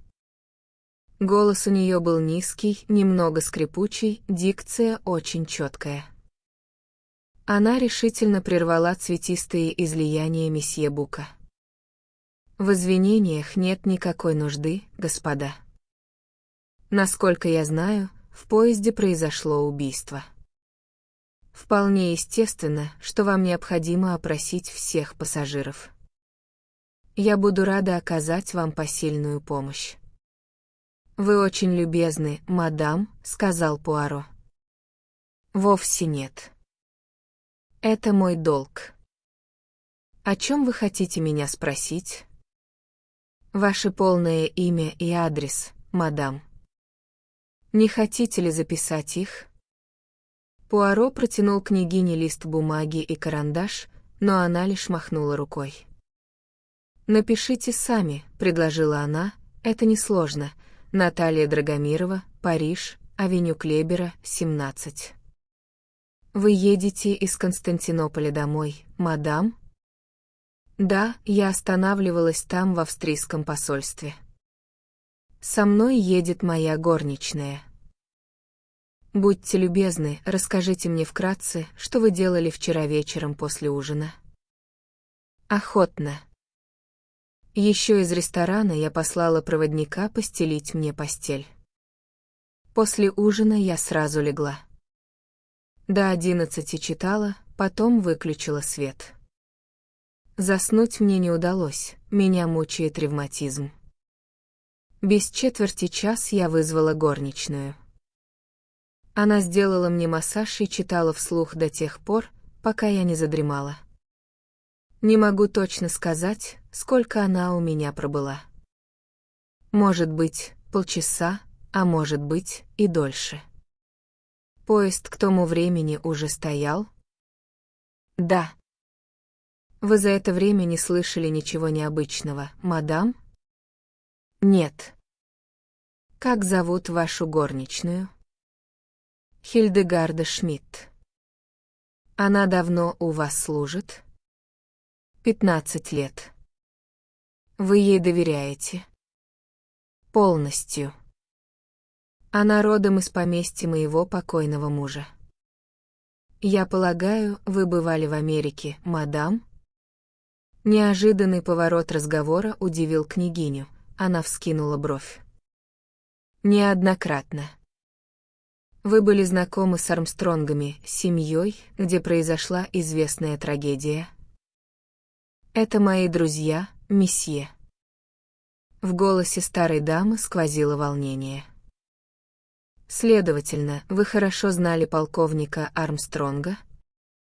Его я почти не знала, но его жена, Соня Армстронг, была моей крестницей. Я дружила с ее матерью, актрисой Линдой Арден. Замечательная актриса, одна из величайших трагических актрис мира. В ролях леди Макбет и Магды ей не было равных. Я была не только ее поклонницей, но и близкой подругой. Она умерла? Нет, но она живет в полном уединении. У нее очень хрупкое здоровье, и она почти не встает с постели. У нее, насколько мне помнится, была еще одна дочь. Да, она гораздо моложе миссис Армстронг. Она жива? Разумеется. А где она? Старуха кинула на Пуаро испытующий взгляд. Я должна спросить вас, почему вы задаете мне такие вопросы? Какое отношение они имеют к расследуемому вами убийству? А вот какое, убитый был причастен к похищению и гибели ребенка миссис Армстронг. Вот оно что. Княгиня строго сдвинула брови, выпрямилась. Раз так, я могу только приветствовать это убийство. Я надеюсь, вы поймете мою предвзятость. Вполне. А теперь вернемся к вопросу, на который вы не ответили. Где сейчас младшая дочь Линды Арден, сестра миссис Армстронг? Откровенно говоря, месье, не знаю. Я потеряла из виду младшее поколение. Кажется, она несколько лет назад вышла замуж за англичанина и уехала в Англию, но его фамилия выпала у меня из памяти. Княгиня помолчала, потом сказала: «Вы хотите спросить меня о чем-нибудь еще, господа?» Еще один вопрос, мадам, на этот раз личного свойства. Какого цвета ваш халат? Княгиня снова вскинула бровь. Что ж, я верю, что вами руководит не праздное любопытство. У меня синий атласный халат. У нас больше нет к вам вопросов, мадам. Очень вам благодарен за то, что вы так охотно нам отвечали. Унизанная кольцами рука пошевелилась. Княгиня встала, остальные поднялись вслед за ней, однако она не торопилась уходить. «Извините меня, месье», — сказала она, — «но не откажите сообщить мне ваше имя. Ваше лицо мне знакомо». «Эркюль Пуаро к вашим услугам, мадам». «Эркюль Пуаро», — сказала она через какое-то время. «Теперь я вспомнила. Это Рок». И двинулась к двери. Держалась княгиня очень прямо, хотя видно было, что ходит она с трудом. «Вот это истинная великая дама», — заметил месье Бук. «Что вы о ней думаете, мой друг?» Пуаро в ответ только покачал головой. «Судьба», — повторил он. «Интересно, что она хотела этим сказать?» Глава 7. Показания графа и графини Андрени. Вслед за княгиней пригласили графа и графиню Андрени. И тем не менее граф пришел один. Вблизи было еще заметнее, как он красив, широкоплечий, с тонкой талией, рослый. Если бы не длинные усы и широкие скулы, в своем хорошо сшитом костюме он вполне мог бы сойти за англичанина. «Итак, господа, чем могу служить?» — спросил он. «Видите ли, месье, — сказал Пуаро, — сложившиеся обстоятельства обязывают нас опросить всех пассажиров». «Конечно, конечно». Граф был любезен. «Вполне понимаю вас. Однако боюсь, что мы с женой вряд ли вам поможем. Мы спали и ничего не слышали. Вы знаете, кто был убит?» Я понял, что убили высокого американца с удивительно неприятным лицом. Он сидел вон за тем столиком. И граф кивнул на стол, который занимали Рэчет и Маккуин. «Совершенно верно, месье. Я хотел спросить, известна ли вам фамилия этого человека?» Вопросы Пуаро явно озадачили графа. «Если вы хотите узнать его фамилию, посмотрите в паспорт, там все должно быть указано». «В паспорте стоит фамилия Рэчет, но это не настоящая его фамилия», — объяснил Пуаро. «На самом деле это Кассетти, организатор многочисленных похищений и зверских убийств детей». Он пристально наблюдал за графом, но на последнего его сообщение, по-видимому, не произвело никакого впечатления. Он удивился, не более того. «Вот как», — сказал граф. «Это проливает свет на убийство. Очень своеобразная страна Америка. Вы, вероятно, бывали там, господин граф?» «Я прожил год в Вашингтоне. И, вероятно, знали семью Армстронг». Армстронг. Что-то не припомню. Столько людей встречаешь». Граф улыбнулся и пожал плечами. «Однако не будем отвлекаться, господа.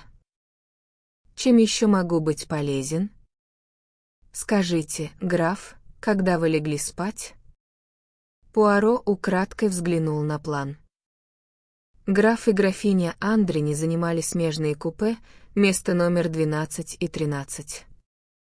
Мы попросили постелить постель в одном купе, а когда вернулись из вагона ресторана, расположились в другом. Это было купе номер 13. Мы играли в пикет. Часов в 11 моя жена отправилась спать. Проводник постелил мне, я тоже лег и проспал до утра. Вы заметили, что поезд остановился? Я узнал об этом только утром. А ваша жена? Граф улыбнулся. Моя жена в поезде всегда принимает снотворное. И вчера она тоже приняла свою обычную дозу трианала. И, помолчав, добавил: «Очень сожалею, но ничем больше не могу вам помочь». Пуаро протянул графу листок бумаги и карандаш. Благодарю вас, граф. Простая формальность, но тем не менее я попросил бы вас написать здесь ваше имя, фамилию и адрес. Граф писал, тщательно выводя слова. «Пожалуй, лучше будет написать мне самому», — сказал он любезно. «Название моего родового поместья слишком сложно для людей, не знающих венгерский». Граф отдал листок Пуаро и поднялся. «Моей жене нет никакой необходимости приходить, она не знает ничего такого, о чем бы я вам не рассказал». Глаза Пуаро хитро блеснули. «Конечно, конечно, и все же мне бы очень хотелось задать один маленький вопросик графине. Уверяю вас, это совершенно бесполезно». В голосе графа зазвучал металл. Пуаро смущенно заморгал. «Чистейшая формальность», — сказал он. «Но, понимаете ли, совершенно необходимая для моего отчета». «Как вам будет угодно», — неохотно уступил граф. Коротко поклонился на иностранный манер и вышел из вагона. Пуаро протянул руку за паспортом. Там были проставлены имя, фамилия графа и его титулы. Далее стояло сопровождение жены. Имя Елена Мария, девичья фамилия, Гальденберг, возраст 20 лет. Прямо на имени расползлось большое жирное пятно, очевидно, след пальцев неаккуратного чиновника. «Дипломатический паспорт», — сказал месье Бук. «Мы должны быть крайне осторожны, мой друг, и никоим образом их не обидеть. Да и потом, что общего могут иметь с убийством такие люди? Не беспокойтесь, старина. Я буду сама тактичность. Ведь это чистейшая формальность». Он понизил голос, в вагон вошла госпожа Андрини. Прелестная графиня явно робела. «Вы хотели меня видеть, господа?» «Это чистейшая формальность, графиня». Пуаро галантно встал навстречу даме и указал ей на место напротив. «Мы хотим спросить вас, может быть, вы видели или слышали прошлой ночью что-нибудь такое, что могло бы пролить свет на это убийство?» «Абсолютно ничего, месье. Я спала». «Но неужели вы не слышали, какая суматоха поднялась в соседнем купе?» «У американской дамы, вашей соседки, началась истерика, она чуть не оборвала звонок, вызывая проводника». «Я ничего не слышала, месье. Видите ли, я приняла снотворное». «Понимаю. Не смею вас дольше задерживать». Она поспешила подняться, но Пуаро остановил ее. «Одну минуточку, скажите мне, ваше имя, девичья фамилия, возраст и так далее записаны здесь правильно?» «Да, месье». «В таком случае соблаговолите подписать это заявление». Быстрым изящным наклонным почерком она расписалась: «Елена Андрини». «Вы ездили с мужем в Америку, мадам?» «Нет, месье». Она улыбнулась и слегка покраснела. «Мы тогда еще не были женаты, мы обвенчались год назад». «Вот как». «Благодарю вас, мадам. Кстати, скажите, пожалуйста, ваш муж курит?» Графиня, она уже собралась уйти, удивленно посмотрела на Пуаро. «Да». «Трубку?» «Нет». «Сигары и сигареты». «Вот оно что». «Благодарю вас». Графиня явно медлила, ее глаза, красивые, темные, миндалевидные, с длинными черными ресницами, оттенявшими матовую бледность щек, следили за ним. Губы ее, очень ярко накрашенные на иностранный манер, были слегка приоткрыты. В красоте молодой графини было нечто необычайное, экзотическое. «Почему вы меня об этом спросили?» «Мадам», — изящно взмахнул рукой Пуаро, — «детективам приходится задавать всевозможные вопросы. Вот, к примеру, один из них. Не могли бы вы мне сказать, какого цвета ваш халат?» Графиня удивленно посмотрела на него. «У меня халат из золотистого шифона». «А это так важно». Засмеялась она. «Очень важно, мадам». «Скажите, вы действительно сыщик?» Спросила графиня. «Да, мадам, ваш покорный слуга, сыщик». «А я думала, что, пока мы едем по Югославии, полицейских в поезде не будет. Они появятся только в Италии». «Я не имею никакого отношения к югославской полиции, мадам. Я сыщик международного класса». «Вы служите Лиге наций, месье?» «Я служу миру, мадам». Пуаро приосанился. «В основном я работаю в Лондоне», — продолжал он и спросил, переходя на английский. «Вы говорите по-английски?» «Очень плохо». У нее был прелестный акцент. Пуаро снова поклонился. «Не смею вас больше задерживать, мадам. Как видите, это было не так уж страшно». Она улыбнулась, кивнула и вышла из вагона. «Красивая женщина», — сказал месье Бук одобрительно и вздохнул, однако этот разговор нам ничего не дал. Да, эта пара ничего не видела и не слышала. Но теперь мы пригласим, наконец, итальянца. Пуаро ответил не сразу. Его внимание было поглощено жирным пятном на паспорте венгерского дипломата.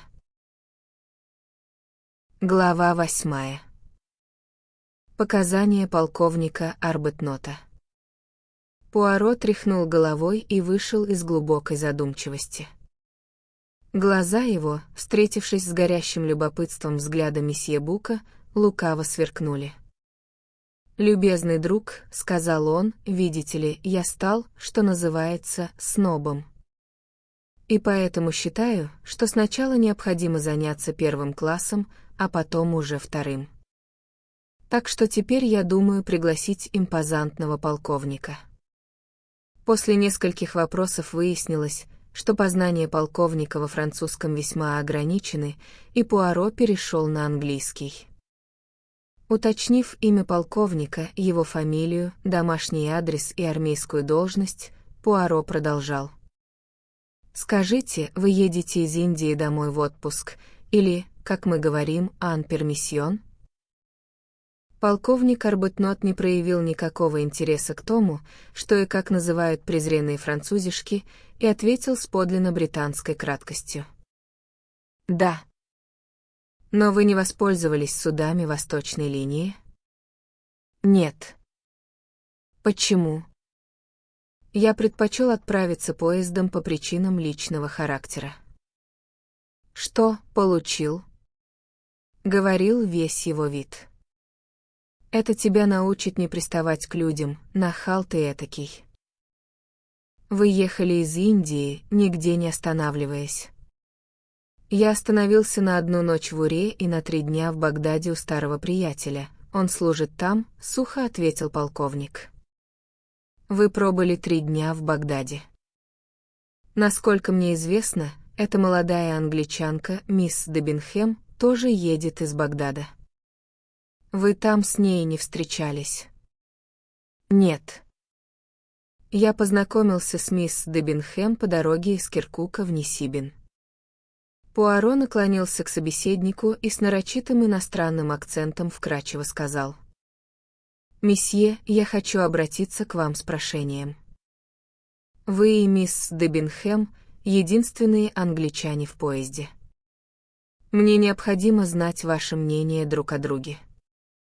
«В высшей степени неподобающая просьба», — холодно ответил полковник. «Вовсе нет. Видите ли, преступление, скорее всего, совершила женщина. На теле убитого обнаружено 12 ножевых ран. Даже начальник поезда сразу сказал, это дело рук женщины. Так вот, какова моя первоочередная задача? Тщательнейшим образом разузнать все о пассажирках вагона Стамбул-Кале. Но англичанок понять очень трудно. Они такие сдержанные. Поэтому в интересах правосудия я обращаюсь за помощью к вам, месье. Скажите мне, что вы думаете о мисс Дебинхэм? Что вы о ней знаете? «Мисс Дебинхэм», — сказал полковник с чувством, — «настоящая леди». «Благодарю вас», — сказал Пуаро с таким видом, будто ему все стало ясно. «Значит, вы считаете маловероятным, что она замешана в преступлении?» «Абсолютно нелепое предположение», — ответил Арбетнот, — «мисс Дебинхэм не была знакома с убитым. Впервые она увидела его здесь, в поезде». «Она вам об этом говорила?» «Да». Она сразу обратила внимание на его неприятную внешность и поделилась этим впечатлением со мной. Если в убийстве замешана женщина, как вы считаете, без всяких, на мой взгляд, на то оснований, руководствуясь одними домыслами, могу вас заверить, что мисс Дебинхэм тут совершенно ни при чем. Вас, видно, это очень волнует. Улыбнулся Пуаро. Полковник Арбетнот смерил его презрительным взглядом. «Не понимаю, что вы хотите этим сказать». Пуаро как будто смутился. Он опустил глаза и принялся ворошить бумаги. «Мы отвлеклись», — сказал он. «Давайте перейдем к фактам. Преступление, как у нас есть основания полагать, произошло вчера ночью, в 1:45.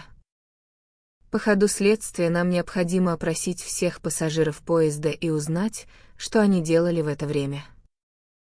Разумеется. В 1:45 я, если память мне не изменяет, разговаривал с молодым американцем, секретарем убитого. Вот как. Вы пришли к нему в купе или он к вам? Я к нему. Вы имеете в виду молодого человека по фамилии Маккуин? Да. Он ваш друг или просто знакомый? Я никогда раньше его не видел. Вчера мы случайно перекинулись парой фраз и разговорились. Вообще-то мне американцы не нравятся, как правило, мне трудно найти с ними общий язык. Пуаро улыбнулся, вспомнив гневные тирады Маккуина против чопорных британцев. Но этот молодой человек сразу расположил меня к себе. Хотя он где-то нахватался дурацких идей о том, как наладить дела в Индии, в этом беда всех американцев. Они идеалисты и к тому же сентиментальны. Его заинтересовало то, что я ему рассказывал об Индии, ведь я почти 30 лет провел там. И меня заинтересовали его рассказы о финансовом кризисе в Америке. Потом мы перешли к международному положению.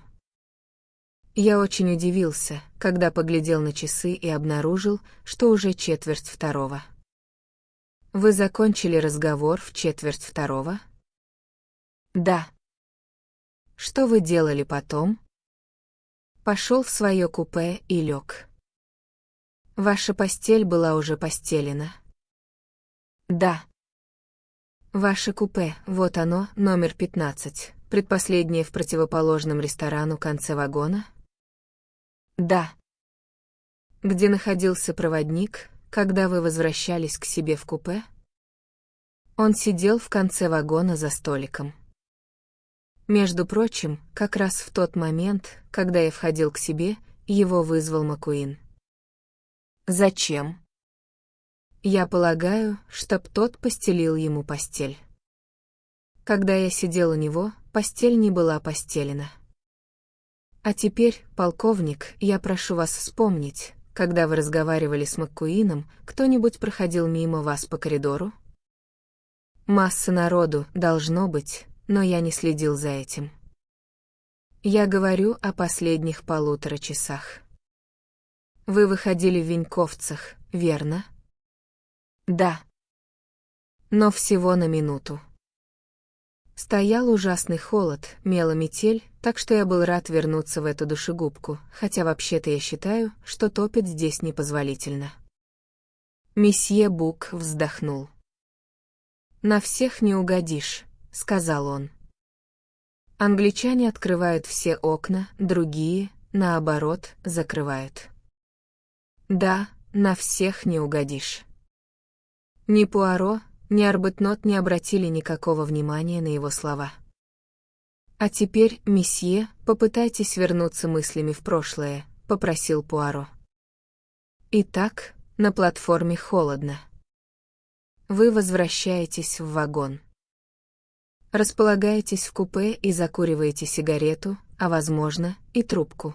Пуаро запнулся. Я курил трубку, Маккуин, сигареты. Поезд отправляется. Вы курите трубку, обсуждаете положение дел в Европе, в мире. Уже поздно. Почти все легли. Кто-нибудь проходил мимо вас?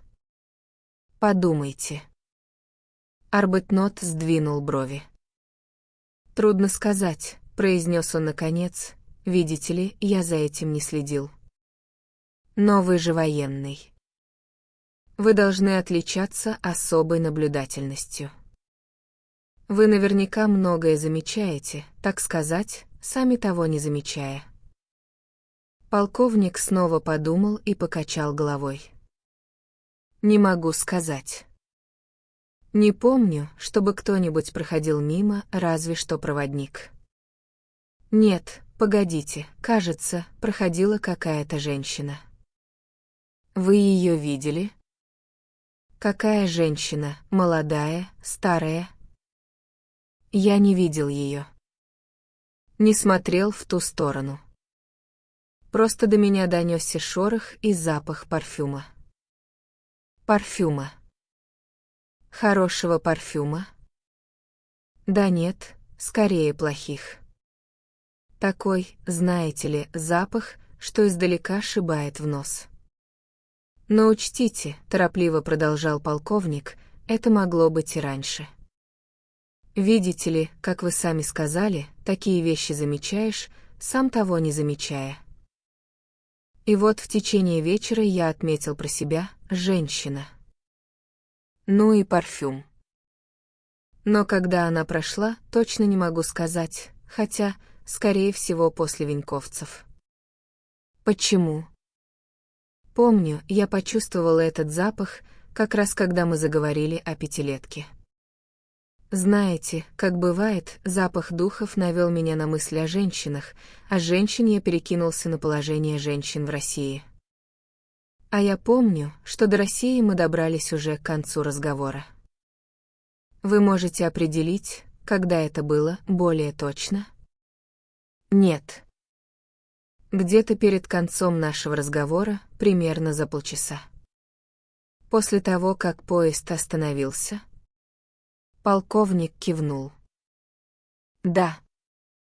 Я почти в этом уверен. Что ж, перейдем к другому вопросу. Вы бывали в Америке, полковник? Никогда. И не имею ни малейшей охоты туда ехать. Вы были знакомы с полковником Армстронгом? Армстронг. Армстронг. Я знал 2 или 3 Армстронгов. В 60-м полку служил Томми Армстронг, вы не о нем спрашиваете. Потом я знал Селби Армстронга, его убили на Сомме. Я спрашиваю о полковнике Армстронге. О том, что женился на американке. О том, чью дочь похитили и убили. Припоминаю, читал об этом в газетах. Чудовищное преступление. Нет, я не знаком с ним. Хотя, конечно, слышал о нем. Тоби Армстронг. Славный малый. Общий любимец. Отлично служил. Награжден крестом Виктории. Человек, которого убили прошлой ночью, был виновен в гибели ребенка Армстронгов. Лицо Арбетнота посуровело. Я считаю, что этот негодяй получил по заслугам, хотя лично я предпочел бы, чтобы его повесили по приговору суда. Хотя в Америке, кажется, сажают на электрический стул. Следовательно, полковник Арбетнот, вы за правосудие и против личной мести? Разумеется. Не можем же мы поощрять кровную месть или пырять друг друга кинжалами, как корсиканцы или мафия, сказал полковник. Говорите, что хотите, а, по-моему, суд присяжных — система вполне разумная. Пуаро минуту-другую задумчиво смотрел на полковника. «Да», — сказал он, — «я так и думал, что вы придерживаетесь такой точки зрения». «Ну что ж, полковник, у меня больше нет вопросов. Скажите, а вы не помните ничего такого, что показалось бы вам прошлой ночью подозрительным или, скажем так, кажется вам подозрительным теперь ретроспективно? Ну, хоть сущий пустяк?» Полковник Арбетнот задумался. «Нет. Ничего». «Вот разве?» И он замялся. «Пожалуйста, продолжайте, умоляю вас». «Это же абсолютная чепуха», — сказал полковник неохотно, «но раз уж вы сказали, хоть сущий пустяк». «Да, продолжайте». «Да нет, это действительно пустяк. Но раз уж вас так интересуют пустяки, скажу». Возвращаясь к себе, я заметил, что дверь следующего за моим купе, да вы знаете, последняя дверь по коридору. Знаю, дверь купе номер 16. Ну так вот, эта дверь была неплотно прикрыта. И сквозь щель украдкой выглядывал какой-то человек. Увидев меня, он тут же захлопнул дверь. Конечно, это абсолютная чепуха, но меня это удивило. Я хочу сказать, все открывают дверь и высовывают голову, когда им нужно выглянуть в коридор, но он делал это украдкой, как будто не хотел, чтобы его заметили. Поэтому я и обратил на него внимание. «Да», — сказал Пуаро неуверенно. «Я же вам говорил, это абсолютная чепуха», — засмущался Арбетнот. «Но вы знаете, раннее утро, тишина, и мне почудилось в этом что-то зловещее, настоящая сцена из детективного романа. Впрочем, все это ерунда».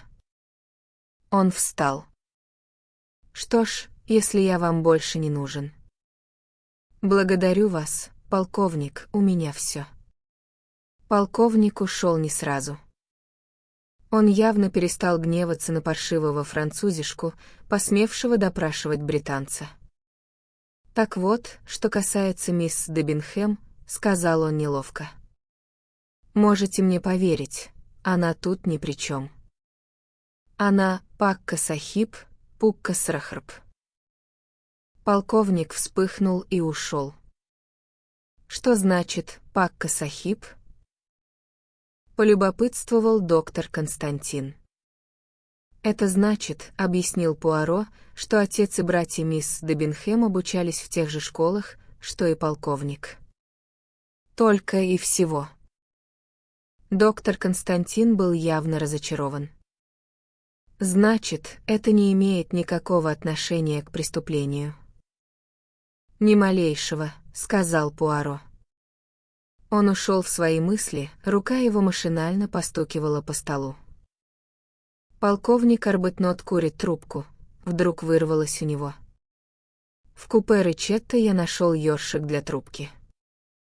А мистер Рэтчет курил только сигары. И вы думаете? Пока он один признался, что курит трубку. И он знал полковника Армстронга понаслышке, и не исключено, что знал его лично, хотя и отрицает это. «Значит, вы считаете возможным?» Пуаро затряс головой. «Нет-нет, это невозможно. Никак невозможно». чтобы добропорядочный, недалекий, прямолинейный англичанин 12 раз кряду вонзил в своего врага нож. Неужели вы, мой друг, не чувствуете, насколько это неправдоподобно? Это все психологические выкрутасы, сказал месье Бук. Психологию надо уважать. У нашего преступления свой почерк, и это никоим образом не почерк полковника Арбетнота. «А теперь, — сказал Пуаро, — допросим следующего свидетеля». На этот раз месье Бук не стал называть итальянца. Но он хотел, чтобы вызвали именно его. Глава 9. Показания мистера Хардмана. Последним из пассажиров первого класса вызвали мистера Хардмана, здоровенного огненно-рыжего американца, обедавшего за одним столом с итальянцем и лакеем. Он вошел в вагон, перекатывая во рту жевательную резинку. На нем были пестрый клетчатый костюм и розовая рубашка, в галстуке сверкала огромная булавка. Его большое мясистое лицо с грубыми чертами казалось добродушным. «Привет, господа», — сказал он.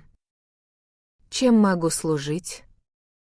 «Вы уже слышали об убийстве, мистере Хардман?» «Ага».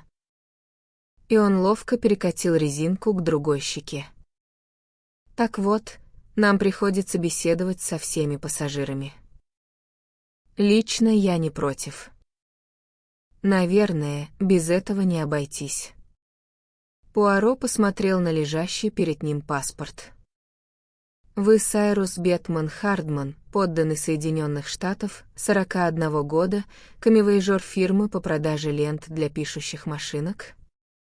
«Так точно, это я». «Вы едете из Стамбула в Париж?» «Верно». «Причина поездки?» «Дела». «Вы всегда ездите в первом классе, мистер Хардман?» «Да, сэр», — подмигнул американец, — «мои путевые издержки оплачивает фирма». «А теперь, мистер Хардман, перейдем к событиям прошлой ночи». Американец кивнул. «Что вы можете рассказать нам о них?» «Решительно ничего». «Очень жаль. Но, может быть, вы сообщите нам, мистер Хардман, что вы делали вчера после обеда?» Похоже, американец в первый раз не нашелся с ответом. «Извините меня, господа», — сказал он после паузы, — «но кто вы такие? Введите меня в курс дела». Это мсье Бук, директор компании спальных вагонов. А этот господин доктор, он обследовал тело. А вы? Я Эркюль Пуаро. Компания пригласила меня расследовать убийство. «Слышал о вас», — сказал мистер Хардман. Минуту, от силы 2 он колебался. «Я думаю, лучше выложить все на чистоту». «Разумеется, вы поступите весьма благоразумно, изложив нам все, что вам известно», — сухо сказал Пуаро. «Да я бы много чего вам наговорил, если бы что знал. Но я ничего не знаю.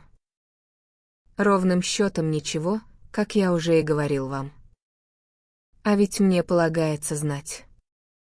Вот что меня злит. Именно мне и полагается все знать. Объяснитесь, пожалуйста, мистер Хардман». Мистер Хардман вздохнул, выплюнул резинку, сунул ее в карман. В тот же момент весь его облик переменился. Водевильный американец исчез, на смену ему пришел живой человек. Даже гнусавый акцент и тот стал более умеренным. «Паспорт поддельный, а на самом деле я вот кто». И он перебросил через стол визитную карточку. Пуаро долго изучал карточку, и мсье Бук в нетерпении заглянул через плечо. «Мистер Сайрус Б. Хардман. Сыскное агентство Макнейла. Нью-Йорк». Пуаро знал агентство Макнейла, одно из самых известных и уважаемых частных агентств Нью-Йорка. «А теперь, мистер Хардман», — сказал он, — «расскажите нам, что сие означает». «Сейчас». Значит, дело было так. Я приехал в Европу, шел по следу двух мошенников, никакого отношения к этому убийству они не имели. Погоня закончилась в Стамбуле.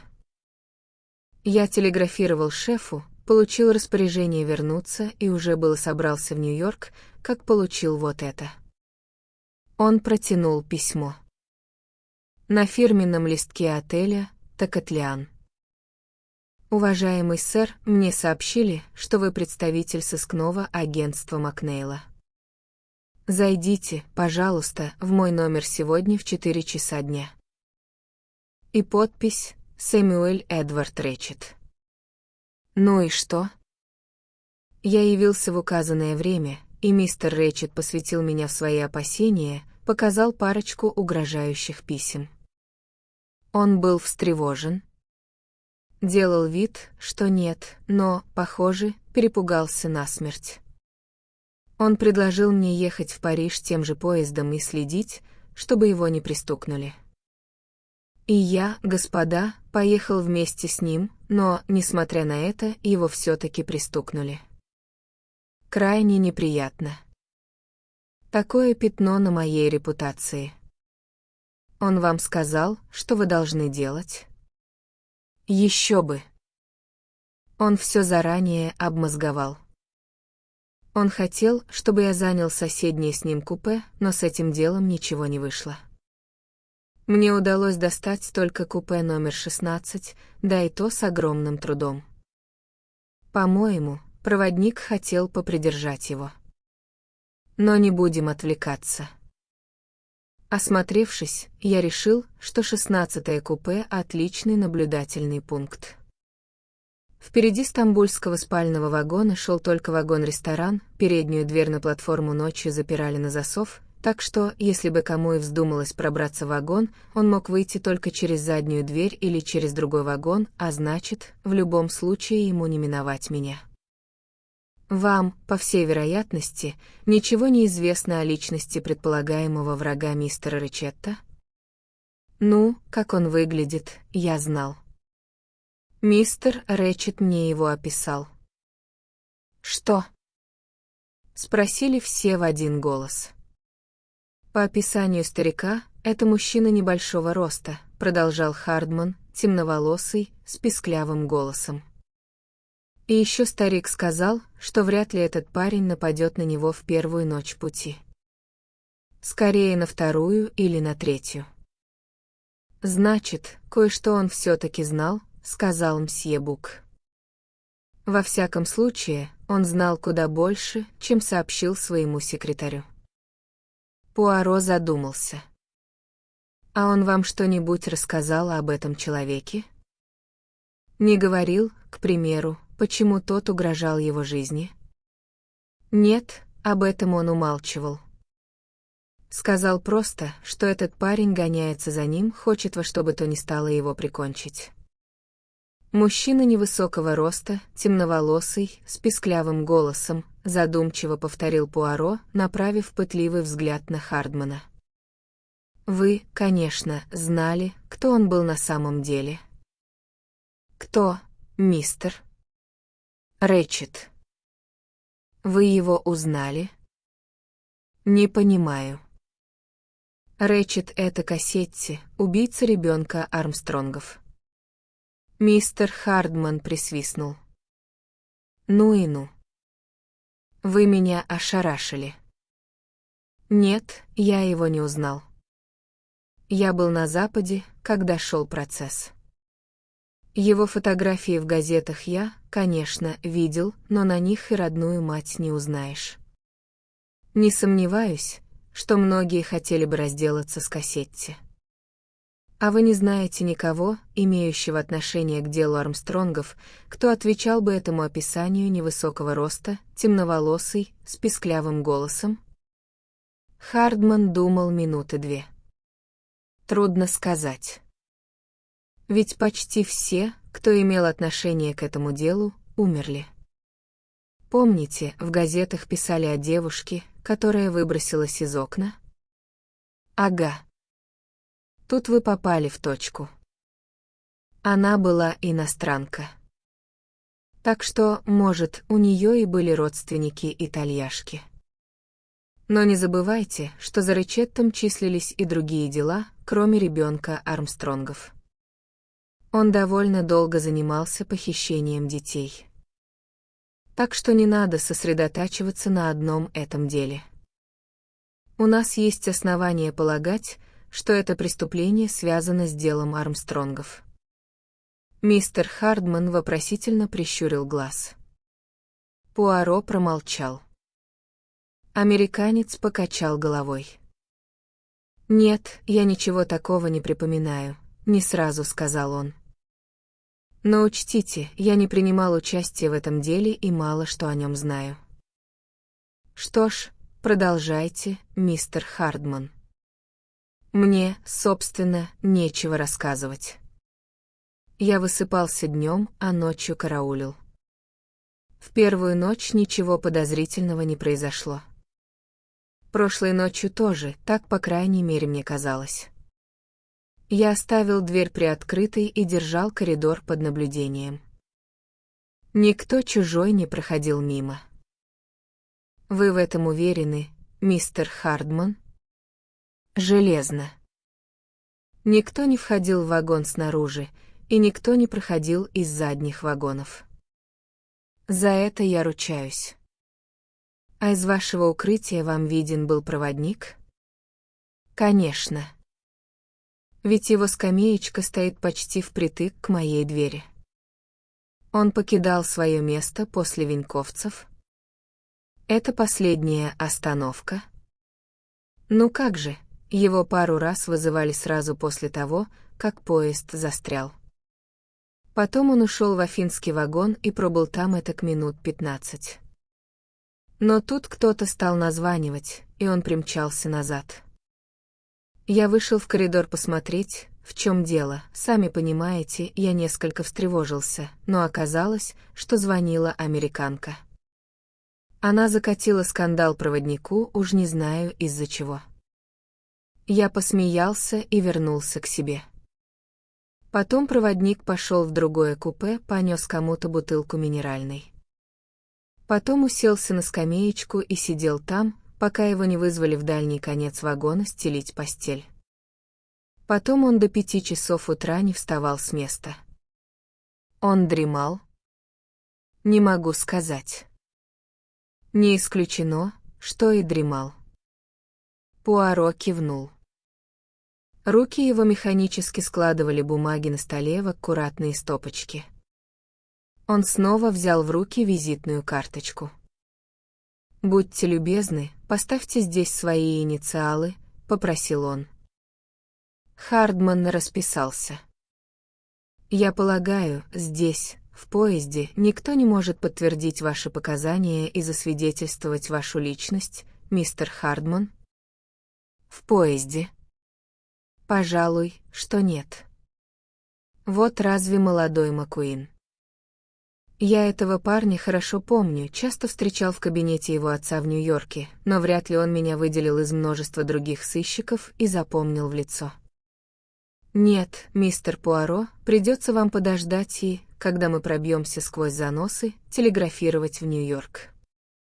Но вы не беспокойтесь, я вам не вру. До скорого, господа. Приятно было с вами познакомиться, мистер Пуаро. Пуаро протянул Хардману портсигар. Впрочем, вы, возможно, предпочитаете трубку? Нет, трубка — это не про нас. Он взял сигарету и быстро вышел. Мужчины переглянулись. «Вы думаете, он и в самом деле сыщик?» — спросил доктор Константин. «Безусловно. Он типичный сыщик, я их много повидал на своем веку. Потом, такую историю легко проверить». «Очень интересные показания», — сказал мсье Бук. «Еще бы». Мужчина невысокого роста, темноволосый, с писклявым голосом, задумчиво повторил мсье Бук. «Описание, которое никому в поезде не подходит», — сказал Пуаро. Глава 10. Показания итальянца. А теперь Пуаро хитро улыбнулся, порадуем месье Бука и призовем итальянца. Антонио Фоскарелли влетел в вагон-ресторан мягкой и неслышной, как у кошки, поступью. Лицо его сияло. У него было характерное лицо итальянца, смуглое, веселое.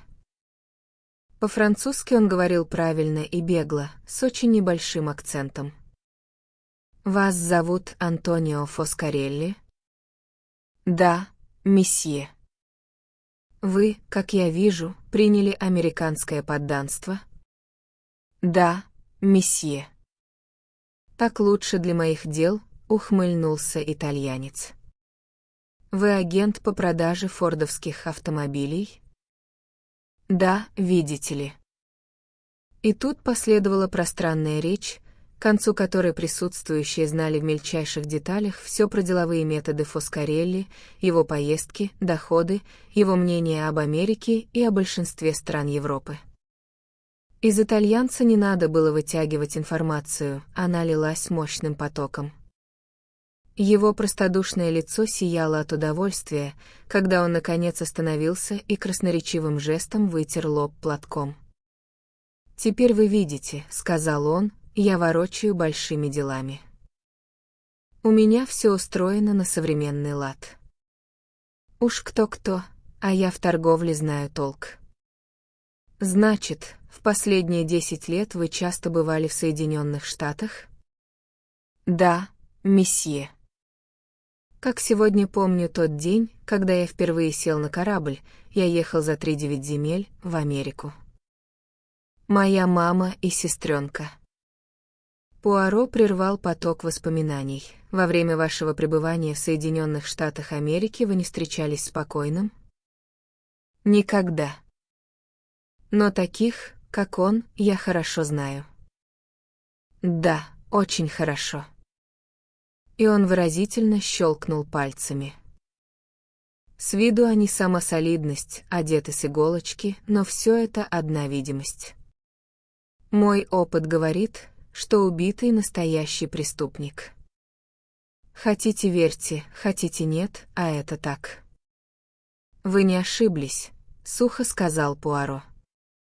Под именем Ричетто скрывался Кассетти, знаменитый похититель детей. А что я вам говорил? В нашем деле надо уметь с одного взгляда понимать, с кем имеешь дело. Без этого нельзя. Да, только в Америке правильно поставлена торговля. Вы помните дело Армстронгов? Не совсем. Хотя фамилия мне знакома. Кажется, речь шла о девочке совсем маленькой, так ведь? Да, трагическая история. Итальянец, в отличие от всех, не разделял подобного взгляда. «Что вы, такие вещи бывают сплошь и рядом», — сказал он философски. «В стране великой цивилизации, такой, как Америка». Пуаро оборвал его. «Вы встречались с членами семьи Армстронг?» «Да нет, не думаю. Хотя кто его знает. Приведу вам некоторые цифры. Только в прошлом году я продал, месье, прошу вас, ближе к делу». Итальянец умоляюще воздел руки. 1000 раз простите. А теперь расскажите мне по возможности точнее, что вы делали вчера вечером после ужина. С удовольствием. Я как можно дольше просидел здесь, в ресторане. Тут все-таки веселее. Говорил с американцем, соседом по столу. Он продает ленты для машинок. Потом возвратился в купе. Там пусто. Жалкий Джон Буль, мой сосед, прислуживал своему хозяину. Наконец он возвратился, как всегда, мрачный. Разговор не поддерживал, буркал только «да» и «нет». Неприятная нация, англичане, такие необщительные. Сидит в углу, прямой, будто палку проглотил, и читает книгу. Потом приходит проводник, разбирает наши постели. Место 4 и 5, пробормотал Пуаро. Совершенно верно, последнее купе. Моя полка верхняя. Я забрался наверх, читал, курил. У этого заморыша-англичанина, по-моему, болели зубы. Он достал пузырек с каким-то вонючим лекарством. Лежал на полке, охал. Скоро я заснул, а когда просыпался, всякий раз слышал, как англичанин стонал. Вы не знаете, он не выходил ночью из купе? Нет. Я бы услышал. Когда дверь открывается, из коридора падает свет. Думаешь, что это таможенный досмотр на границе, и машинально просыпаешься. Он говорил с вами о хозяине. Ругал его. Я уже вам сказал, он со мной ни о чем не говорил. Угрюмый тип. Молчит, будто в рот воды набрал. Что вы курите? Трубку, сигареты, сигары? Только сигареты. Итальянец взял предложенную Пуаро сигарету. «Вы бывали в Чикаго?» — спросил месье Бук. «Бывал, прекрасный город, но я лучше знаю Нью-Йорк, Вашингтон и Детройт». «А вы бывали в Америке?» «Нет». «Обязательно поезжайте, такая». Пуаро протянул Фоскарелли листок бумаги. «Распишитесь, пожалуйста, и напишите ваш постоянный адрес». Итальянец поставил подпись, украсив ее множеством роскошных росчерков. Потом, все так же заразительно улыбаясь, встал. «Это все. Я больше вам не нужен. Всего хорошего, господа. Хорошо бы поскорее выбраться из заносов. У меня деловое свидание в Милане», — он грустно покачал головой. «Не иначе, как упущу сделку». Пуаро взглянул на своего друга. «Фоскарелли долго жил в Америке», — заметил месье Бук, вдобавок он итальянец, а итальянцы вечно хватаются за нож. К тому же все они вруны. Я не люблю итальянцев. Сосивойт, это заметно, Пуаро улыбнулся. Что ж, возможно, вы и правы, мой друг, но должен вам напомнить, что у нас нет никаких улик против этого человека. А где же ваша психология? Разве итальянцы не хватаются за нож? Безусловно, хватаются, согласился Пуаро. Особенно в разгар ссоры. Но мы имеем дело с преступлением совсем другого рода. Я думаю, оно было заранее обдумано и тщательно разработано. Тут виден дальний прицел. И прежде всего это, как бы поточнее выразиться, преступление, не характерное для латинянина. Оно свидетельствует о холодном, изобретательном, расчетливом уме, более типичном, как мне кажется, для англосакса. Он взял со стола 2 последних паспорта. «А теперь», — сказал он, — «вызовем мисс Мэри Дебинхэм». Глава 11. Показания мисс Дебинхэм. Мэри Дебинхэм вошла в ресторан, и Пуаро снова убедился, что в свое время не ошибся в ее оценке. На девушке были черный костюм и лиловато-серая блузка. Тщательно уложенная волосок к волоску прическа. И движения у нее были такие же продуманные, как прическа. Она села напротив Пуаро и мсье Бука и вопросительно посмотрела на них. «Вас зовут Мэри Хермиона Дебинхэм, и вам 26 лет?» Начал допрос Пуаро. «Да». Вы англичанка? Да. Будьте любезны, мадмуазель, написать на этом листке ваш постоянный адрес. Она написала несколько слов аккуратным, разборчивым почерком. А теперь, мадмуазель, что вы расскажете нам о событиях прошлой ночи? Боюсь, мне нечего вам рассказать. Я легла и сразу заснула. Вас очень огорчает, мадмуазель, что в поезде было совершено преступление. Девушка явно не ожидала такого вопроса. Зрачки ее едва заметно расширились. Я вас не понимаю. А ведь это очень простой вопрос, мадмуазель. Я могу повторить, вы огорчены тем, что в нашем поезде было совершено преступление. Я как-то не думала об этом. Нет, не могу сказать, чтобы меня это огорчило. Значит, для вас в преступлении нет ничего из ряда вон выходящего? Конечно, такое происшествие весьма неприятно. Мэри Дебинхэм была невозмутима. Вы типичная англичанка, мадмуазель. Вам чужды волнения. Она улыбнулась. Боюсь, что не смогу закатить истерику, чтобы доказать вам, какая я чувствительная. К тому же люди умирают ежедневно. Умирают, да. Но убийства случаются несколько реже. Разумеется. Вы не были знакомы с убитым? Я впервые увидела его вчера за завтраком. Какое он на вас произвел впечатление? Я не обратила на него внимания. Он не показался вам человеком злым? Она слегка пожала плечами. Право же, я о нем не думала. Пуаро зорко взглянул на нее. Мне кажется, вы слегка презираете мои методы следствия. В его глазах блеснул хитрый огонек.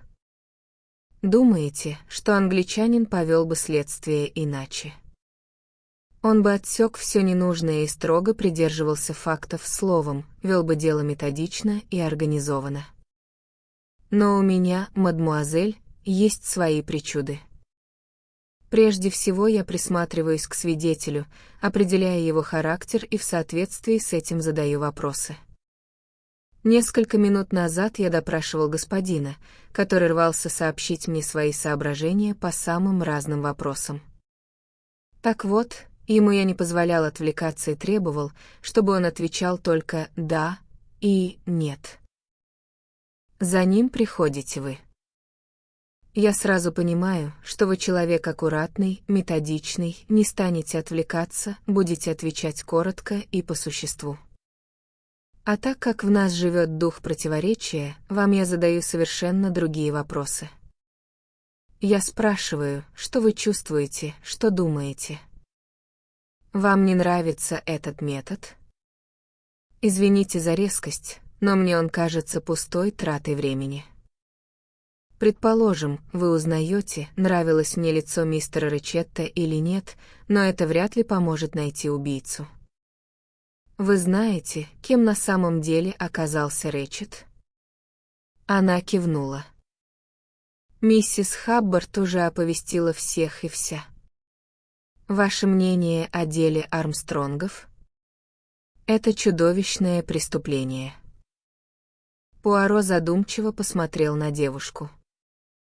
Вы, мисс Дебинхэм, насколько мне известно, едете из Багдада? Да. В Лондон. Да. Что вы делали в Багдаде? Служила гувернанткой в семье, где 2 маленьких детей. После отпуска вы возвратитесь на это место? Не уверена. Почему? Багдад слишком далеко. Я предпочла бы жить в Лондоне, если удастся подыскать подходящую вакансию. Понимаю. А я было решил, что вы собираетесь замуж. Мисс Дебинхэм не ответила. Она подняла глаза и посмотрела на Пуаро в упор. «Вы слишком бесцеремонны», — говорил ее взгляд. «Что вы думаете о вашей соседке по купе, мисс Ольсон? Славная недалекая женщина. Какой у нее халат? Коричневый шерстяной». В глазах мисс Дебинхэм промелькнуло удивление. «А, смею упомянуть и надеюсь, вы не сочтете меня нескромным, что по пути из Алеппо в Стамбул я обратил внимание на ваш халат, он лилового цвета, верно? Вы не ошиблись. У вас нет с собой еще одного халата, мадмуазель? Например, красного? Нет, это не мой халат». Пуаро быстро наклонился к ней, он напоминал кошку, завидевшую мышь. «Чей же?» Девушка, явно пораженная, отшатнулась. «Не понимаю, что вы имеете в виду. Вы не сказали, у меня нет такого халата. Вы говорите, это не мой, значит, такой халат есть, но не у вас, а у кого-то другого». Она кивнула. «У кого-то в поезде?» «Да». «Чей же он?» «Я вам только что сказала». «Я не знаю». Утром часов около 5 я проснулась, и мне показалось, что поезд давно стоит. Я открыла дверь, выглянула в коридор. Хотела посмотреть, что за станция. И тут увидела в коридоре фигуру в красном кимоно, она удалялась от меня. Вы не знаете, кто это? Какого цвета волосы у этой женщины, светлые, темные, седые? Не могу сказать. На ней был ночной чепчик, и потом я видела только ее затылок. А какая у нее фигура? Довольно высокая и стройная, насколько я могу судить. Кимоно расшито драконами. Совершенно верно. Минуту Пуаро хранил молчание. Потом забормотал себе под нос. «Не понимаю. Ничего не понимаю. Одно с другим никак не вяжется». Поднял глаза и сказал: «Не смею вас больше задерживать, мадмуазель». «Вот как?» Она была явно удивлена, однако поспешила встать, но в дверях заколебалась и вернулась обратно. «Эта шведка, как ее, мисс Ольсон?» «Очень встревожена. Она говорит, что вы ей сказали, будто она последней видела этого господина в живых. Она, вероятно, думает, что вы ее подозреваете. Можно, я скажу ей, что она напрасно беспокоится? Эта мисс Ольсон безобиднейшее существо, она и мухи не обидит». И по губам мисс Дебинхэм скользнула улыбка. Когда мисс Ольсон отправилась за аспирином к миссис Хаббард? В 10:30. Сколько времени она отсутствовала? Минут 5. Она выходила из купе ночью? Нет. Пуаро повернулся к доктору. Ричетта могли убить так рано? Доктор покачал головой. «Ну что ж, я полагаю, вы можете успокоить вашу приятельницу, мадмуазель. Благодарю вас». Она неожиданно улыбнулась на редкость располагающей к себе улыбкой. «Знаете, эта шведка очень похожа на овцу. Чуть что сразу теряет голову и жалобно блеет». Мисс Дебинхэм повернулась и вышла из вагона. Глава 12. Показания горничной. Мсье Бук с любопытством взглянул на своего друга. «Я не совсем вас понимаю, уважаемый. Чего вы добиваетесь?» «Я искал трещину, мой друг». «Трещину?» «Ну да, трещину в броне самообладания, в которую закована эта молодая дама». Мне захотелось поколебать ее хладнокровие. Удалось ли это? Не знаю. Но одно я знаю точно, она не ожидала, что я применю такой метод. «Вы ее подозреваете», — сказал мсье Бук задумчиво. «Но почему?» «По-моему, эта прелестная молодая особа никак не может быть замешана в подобном преступлении». «Вполне с вами согласен», — сказал доктор Константин. «Она очень хладнокровна. По-моему, она не стала бы кидаться на обидчика с ножом, а просто подала бы на него в суд». Пуаро вздохнул. «У вас обоих навязчивая идея, будто это непредумышленное, непреднамеренное убийство, и вам надо поскорее от нее избавиться. Что же касается моих подозрений относительно мисс Дебинхэм, на то есть две причины. Первая — случайно услышанный мной разговор, о нем я пока еще вам не рассказывал. И он передал любопытный разговор, подслушанный им по пути из Алеппо. «Очень любопытно», — сказал мсье Бук, когда Пуаро замолчал. «Но его еще требуется истолковать.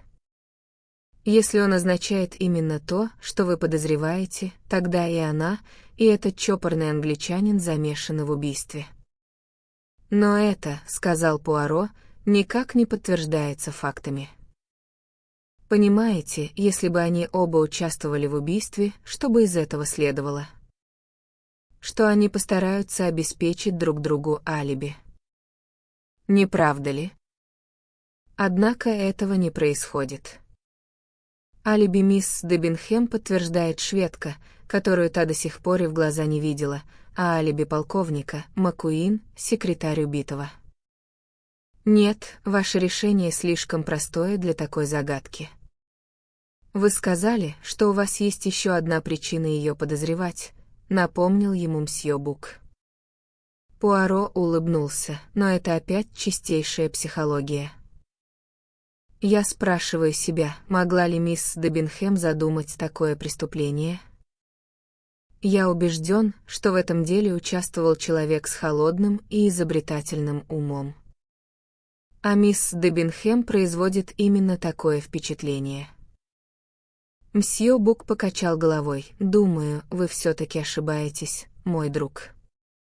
Не могу себе представить, чтобы эта молодая англичанка пошла на преступление». «Ну что ж», — сказал Пуаро, взяв оставшийся паспорт, — «теперь перейдем к последнему имени в нашем списке — Хильдегарда Шмидт, горничная». Призванная официантом, она вскоре вошла в ресторан и почтительно остановилась у двери. Пуаро жестом пригласил ее сесть. Она села, сложила руки на коленях и спокойно приготовилась отвечать на вопросы. Она производила впечатление женщины до крайности флегматичной и в высшей степени почтенной, хотя, может быть, и не слишком умной. С Хильдегардой Шмидт Пуаро вел себя совершенно иначе, чем с Мэри Дебинхэм. Он был сама мягкость и доброта. Ему, видно, очень хотелось, чтобы горничная поскорее освоилась. Попросив ее записать имя, фамилию и адрес, Пуаро незаметно перешел к допросу. Разговор велся по-немецки. «Мы хотим как можно больше узнать о событиях прошлой ночи», — сказал он. «Нам известно, что вы не можете сообщить ничего о самом преступлении, но вы могли услышать или увидеть что-нибудь такое, чему вы вовсе не придали значения, но что может представлять для нас большую ценность. Вы меня поняли?» Нет, она, видно, ничего не поняла. «Я ничего не знаю, господин», — ответила она все с тем же выражением туповатого спокойствия на широком добродушном лице. «Что ж, возьмем, к примеру, хотя бы такой факт. Вы помните, что ваша хозяйка послала за вами прошлой ночью?» «Конечно, помню». «Вы помните, когда это было?» «Нет, господин. Когда проводник пришел за мной, я спала». «Понимаю. Ничего необычного в том, что за вами послали ночью, не было?» «Нет, господин». Госпоже по ночам часто требуются мои услуги. Она плохо спит. Отлично, значит, вам передали, что вас вызывает княгиня, и вы встали. Скажите, вы надели халат? Нет, господин. Я оделась, как полагается. Я бы ни за что не посмела явиться госпоже княгине в халате. А ведь у вас очень красивый красный халат, правда? Она удивленно уставилась на Пуаро. У меня синий фланелевый халат, господин. Вот как. Продолжайте. Я просто пошутил. Значит, вы пошли к княгине. Что вы делали у нее? Я сделала госпоже массаж, потом читала ей вслух. Я не очень хорошо читаю вслух, но ее сиятельство говорит, что это даже лучше, так она быстрее засыпает. Когда госпожа начала дремать, она отослала меня, я закрыла книгу и вернулась в свое купе. А во сколько это было, вы помните? Нет, господин. А скажите, как долго вы пробыли у княгини? Около получаса, господин. Хорошо, продолжайте. Сначала я принесла госпоже еще один плед из моего купе, было очень холодно, хотя вагон топили. Я укрыла ее пледом, и она пожелала мне спокойной ночи. Налила ей минеральной воды. Потом выключила свет и ушла. А потом?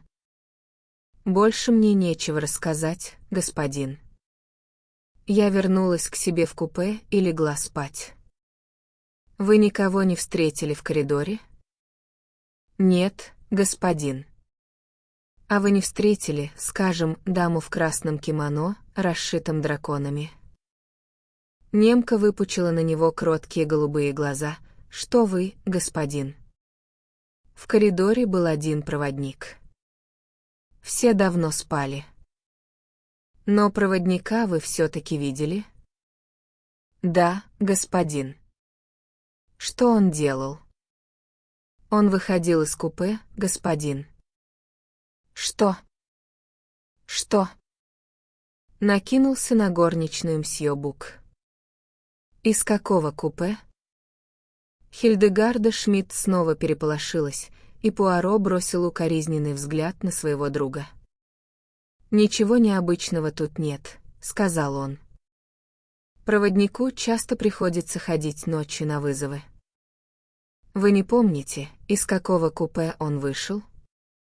Где-то посреди вагона, господин. За 2-3 двери от купе княгини. Так. Расскажите, пожалуйста, точно, где это произошло и как. Он чуть не налетел на меня, господин. Это случилось, когда я возвращалась из своего купе с пледом для княгини. Значит, он вышел из купе и чуть не налетел на вас? В каком направлении он шел? Мне навстречу, господин. Он извинился и прошел по коридору к вагону-ресторану. В это время зазвонил звонок, но, мне кажется, он не пошел на этот вызов. Помедлив минуту, она продолжала, но я не понимаю. Как же? Пуаро поспешил ее успокоить. «Мы просто выверяем время, мадам», — сказал он. «Это чистейшая формальность». Наверное, бедняге-проводнику нелегко пришлось в ту ночь. Сначала он будил вас, потом эти вызовы, но это был вовсе не тот проводник, господин. Меня будил совсем другой. Ах, вот как, другой? Вы его видели прежде? Нет, господин. Так. Вы его узнали бы, если бы увидели? Думаю, да, господин. Пуаро что-то прошептал на ухо мсье Буку. Тот встал и пошел к двери отдать приказание. Пуаро продолжал допрос все в той же приветливой и непринужденной манере. «Вы когда-нибудь бывали в Америке, фрау Шмидт?» «Нет, господин». Мне говорили, это замечательная страна. Вы, вероятно, слышали, кем был убитый на самом деле, слышали, что он виновен в смерти ребенка? Да, господин, слышала. Это чудовищное преступление, ужасный грех. И как Господь только допускает такое? У нас в Германии ничего подобного не бывает. На глаза ее навернулись слезы. Да, это чудовищное преступление, повторил Пуаро. Он вытащил из кармана клочок батиста и показал его горничной. Это ваш платок, фрау Шмидт? Все замолчали, женщина рассматривала платок. Через минуту она подняла глаза. Щеки ее вспыхнули. Что вы, господин? Это не мой платок. Видите, на нем стоит буква «H». Вот почему я подумал, что это ваш, ведь вас зовут Хильдегарда. Ах, господин, такие платки бывают только у богатых дам. Они стоят бешеных денег. Это ручная вышивка. И, скорее всего, из парижской мастерской. Значит, это не ваш платок, и вы не знаете, чей он? Я? А нет, господин. Из всех присутствующих один Пуаро уловил легкое колебание в ее голосе. Мсье Бук что-то горячо зашептал ему на ухо. Пуаро кивнул. «Сейчас сюда придут 3 проводника спальных вагонов», — обратился он к женщине. «Не будете ли вы столь любезны сказать нам, кого из них вы встретили вчера ночью, когда несли плед княгине?» Вошли 3 мужчин: Пьер Мишель, крупный блондин, проводник спального вагона Афины, Париж, и грузный кряжестый проводник бухарестского вагона. Хильдегарда Шмидт пригляделась к проводникам и решительно затрясла головой. «Тут нет того человека, которого я видела вчера ночью, господин», — сказала она. «Но в поезде нет других проводников. Вы, должно быть, ошиблись». «Я не могла ошибиться, господин. Все эти проводники — высокие, рослые мужчины, а тот, кого я видела, невысокого роста, темноволосый, с маленькими усиками». Проходя мимо, он извинился, и голос у него был писклявый, как у женщины. «Я его хорошо разглядела, господин, уверяю вас». Глава 13. Пуаро подводит итоги. «Невысокий темноволосый мужчина с писклявым голосом», — сказал месье Бук. 3 проводников и Хильдегарду Шмидт отпустили восвояси. Месье Бук в отчаянии развел руками. «Ничего не понимаю, решительно ничего. Значит, этот враг Ричетта, о котором тот говорил, все-таки был в поезде? И где он теперь? Не мог же он просто испариться? У меня голова кругом идет. Скажите же что-нибудь, умоляю вас. Объясните мне, как невозможное стало возможным». «Очень удачная формулировка», — сказал Пуаро. «Невозможное произойти не могло, а следовательно, невозможное оказалось возможным вопреки всему. Тогда объясните мне поскорее, что же произошло в поезде вчера ночью. Я не волшебник, мой дорогой. И озадачен не меньше вашего. Дело это продвигается очень странно. Оно нисколько не продвигается. Оно стоит на месте». Пуаро покачал головой. «Это не так. Мы немного продвинулись вперед. Кое-что мы уже знаем. Мы выслушали показания пассажиров. И что это нам дало? Ничего. Я бы так не сказал, мой друг. Возможно, я преувеличиваю. Конечно, и этот американец, Хардман, и горничная добавили кое-какие сведения к тому, что мы уже знаем. Вернее говоря, они еще больше запутали все дело. «Не надо отчаиваться», — успокоил его Пуаро. Месье Бук накинулся на него. «Тогда говорите, поделитесь с нами мудростью Эркюля Пуаро. Разве я вам не сказал, что озадачен не меньше вашего? Зато теперь мы можем приступить к разрешению проблемы. Мы можем расположить имеющиеся у нас факты по порядку и методически разобраться в них. Умоляю вас, месье, продолжайте», — попросил доктор Константин. Пуаро откашлялся и разгладил кусочек промокашки. «Давайте разберемся в том, чем мы располагаем. Прежде всего нам известны некоторые бесспорные факты. Рэчет, или Кассетти, вчера ночью получил 12 ножевых ран и умер. Вот вам факт номер 1. «Не смею возражать, уважаемый, не смею возражать», — сказал месье Бук не без иронии. Пуаро это ничуть не обескуражило. «Я пока пропущу довольно необычные обстоятельства, которые мы с доктором Константином уже обсудили совместно», — невозмутимо продолжал он. «В свое время я к ним вернусь. Следующий, как мне кажется, по значению факт — это время совершения преступления. Опять-таки одна из немногих известных нам вещей, прервал его месье Бук. Преступление было совершено сегодня в 1:45. Все говорит за то, что это было именно так. Далеко не все. Вы преувеличиваете. Хотя, конечно, у нас имеется немалое количество фактов, подтверждающих эту точку зрения. Рад слышать, что вы признаете хотя бы это». Пуаро невозмутимо продолжал, как будто его и не прерывали. Возможны 3 предположения. Первое. Преступление совершено, как вы утверждаете, в 1:45. Это подтверждают разбитые часы, показания миссис Хаббард и горничной Хильдегарды Шмидт. К тому же это совпадает с показаниями доктора Константина.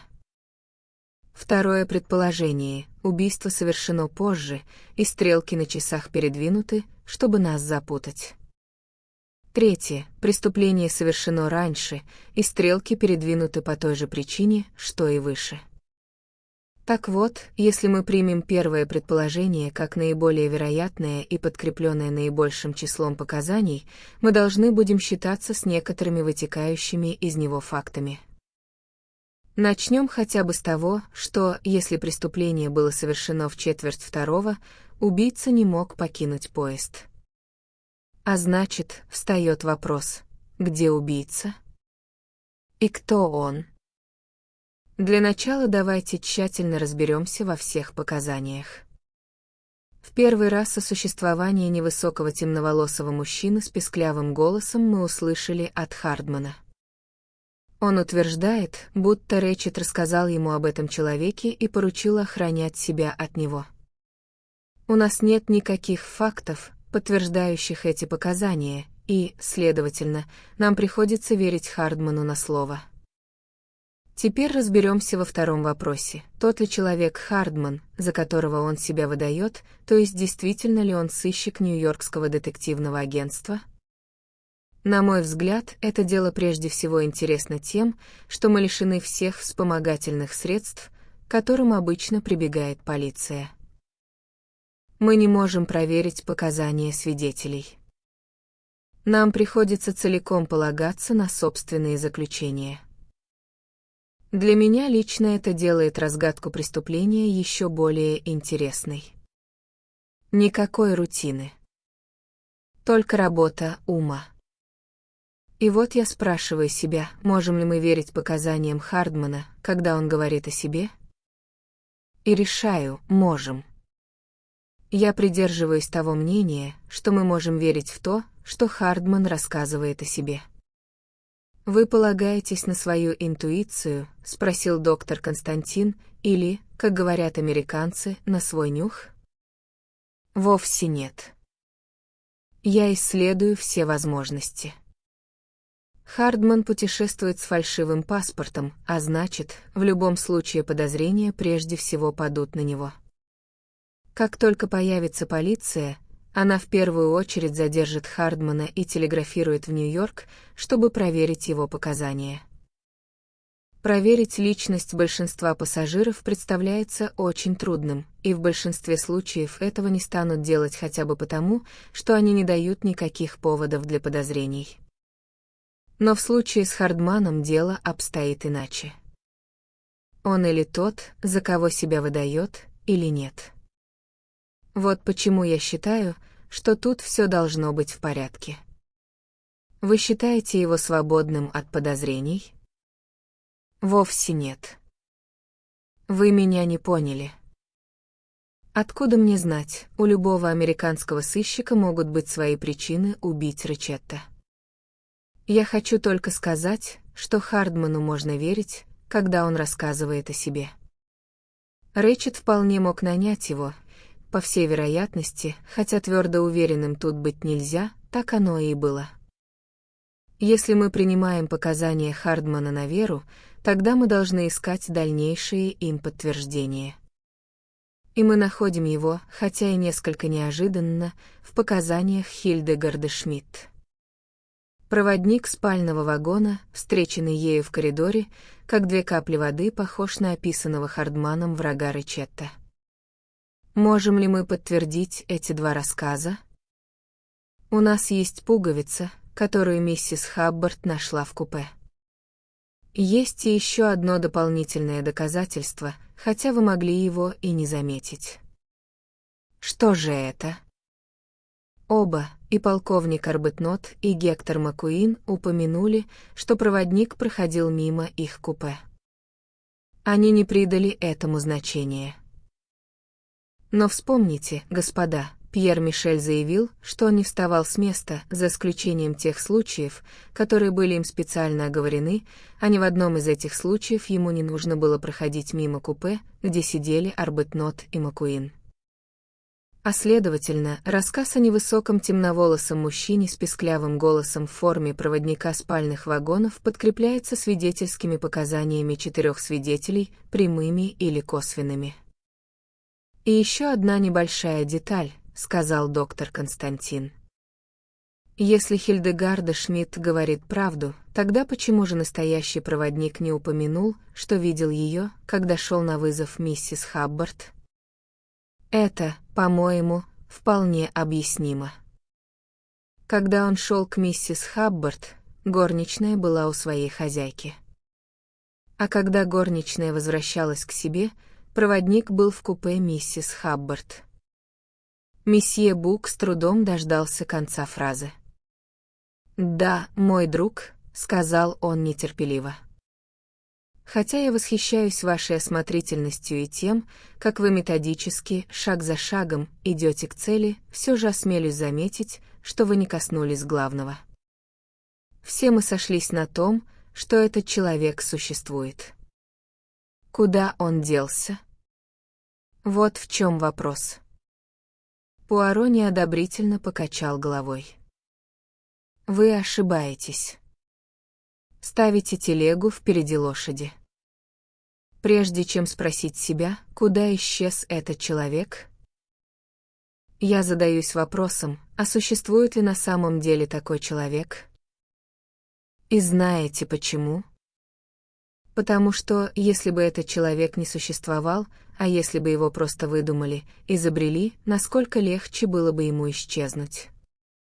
Поэтому я прежде всего стараюсь узнать, существует ли подобный человек во плоти. Ну а теперь, когда вы установили, что он существует, скажите, где же он? На это есть два ответа, мой друг. Или он прячется в поезде в таком неожиданном месте, что нам и в голову не приходит искать его там. Или он, так сказать, существует в двух лицах. То есть он одновременно и тот человек, которого боялся мистер Ричетт, и кто-то из пассажиров поезда, так хорошо замаскированный, что Ричетт его не узнал. Блестящая мысль, просиял месье Бук.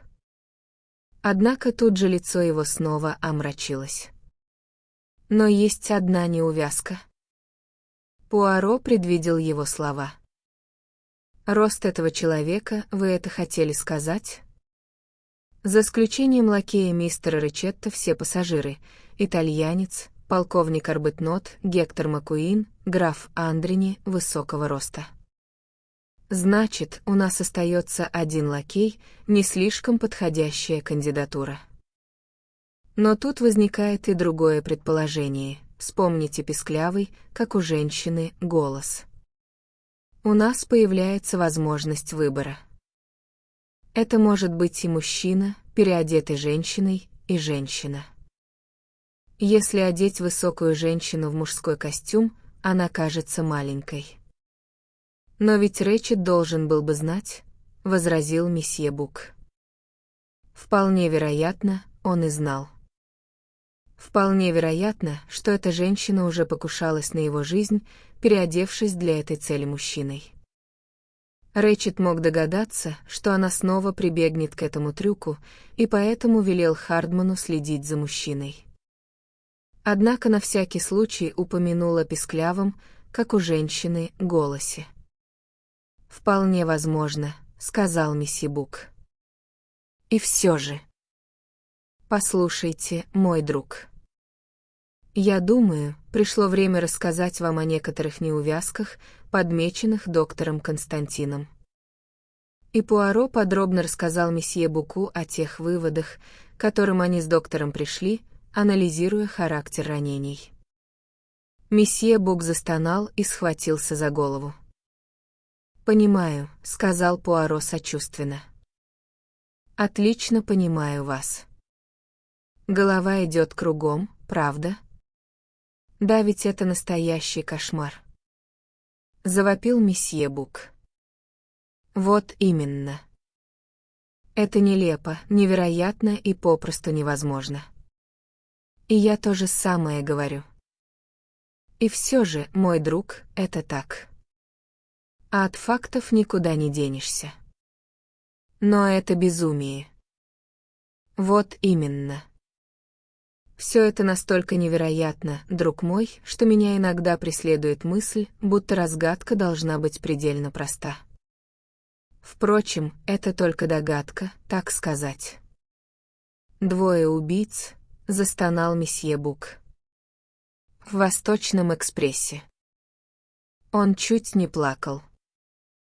А теперь, сказал Пуаро бодро, дадим волю фантазии. Итак, прошлой ночью в поезде появляются двое таинственных незнакомцев. Проводник спальных вагонов, внешность которого описал Хардман, его видели Хильдегарда Шмидт, полковник Арбетнот и мистер Маккуин. И женщина в красном кимоно, высокая, стройная женщина, которую видели Пьер Мишель, мисс Дебинхэм, Маккуин, я и которую, если можно так выразиться, унюхал полковник Арбетнот. Кто она? Все пассажирки, как одна, утверждают, что у них нет красного кимоно. Женщина эта тоже исчезает. Так вот, она и мнимый проводник, одно и то же лицо или нет? И где сейчас эти двое? И, кстати, где форма проводника и красное кимоно? А вот это мы можем проверить. Месье Бук вскочил. Надо обыскать багаж пассажиров. Пуаро тоже встал. Я позволю себе сделать одно предсказание. Вы знаете, где эти вещи? Да, у меня есть догадки и на этот счет. Ну так говорите же, где? Красное кимоно вы обнаружите в багаже одного из мужчин, а форму проводника спальных вагонов в багаже Хильдегарда Шмидт. Хильдегарда Шмидт? Значит, вы думаете. Совсем не то, что вы думаете. Я бы сказал так, если Хильдегарда Шмидт виновна, форму могут найти у нее в багаже, но если она не виновна, форма наверняка будет там. Но как же, начал месье Бук и остановился. Что за шум? Воскликнул он. Похоже, что сюда мчится паровоз. Шум нарастал, пронзительные женские вопли чередовались с сердитыми возгласами. Дверь вагона распахнулась, и в ресторан ворвалась миссис Хаббард. «Какой ужас!» — кричала она. «Нет, вы подумайте только, какой ужас!» В моей сумочке. Прямо в моей умывальной сумочке. Огромный нож, весь в крови. Она покачнулась и упала без чувств на грудь месье Бука. Глава 14. Улики, оружие. Мсье Бук не так учтиво, как энергично подхватил бесчувственную даму и посадил, переложив ее голову со своей груди на стол. Доктор Константин кликнул официанта, тот немедленно примчался на помощь. «Придерживайте ее голову», — сказал доктор, «и, если она придет в себя, дайте ей немного коньяку». «Ясно». И выбежал из комнаты вслед за остальными. Он живо интересовался преступлением, но никак не пожилыми дамами в обмороке. Вполне вероятно, что суровое обращение помогло миссис Хаббард быстро прийти в себя. Спустя несколько минут она уже сидела вполне самостоятельно, потягивая коньяк из стакана, принесенного официантом, и без умолку трещала. Вы не представляете себе, какой это ужас. Нет, вам этого не понять. Я всегда, с самого детства, была очень чувствительной. От одного вида крови, Бэр. Да что говорить, меня еще теперь трясет, как вспомню. Официант опять поднес ей стакан, инкаур юэнпу. Вы думаете, стоит выпить? Вообще-то я спиртного в рот не беру. Ни вина, ни коньяку в жизни не пила. И в семье у нас все трезвенники. Но из медицинских соображений, и она снова отхлебнула из стакана. Тем временем Пуаро и мсье Бук, а за ними, ни на шаг не отставая, доктор Константин мчались в купе миссис Хаббард.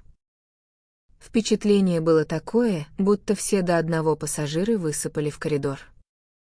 Проводник с перекошенным от отчаяния лицом старался водворить их в купе.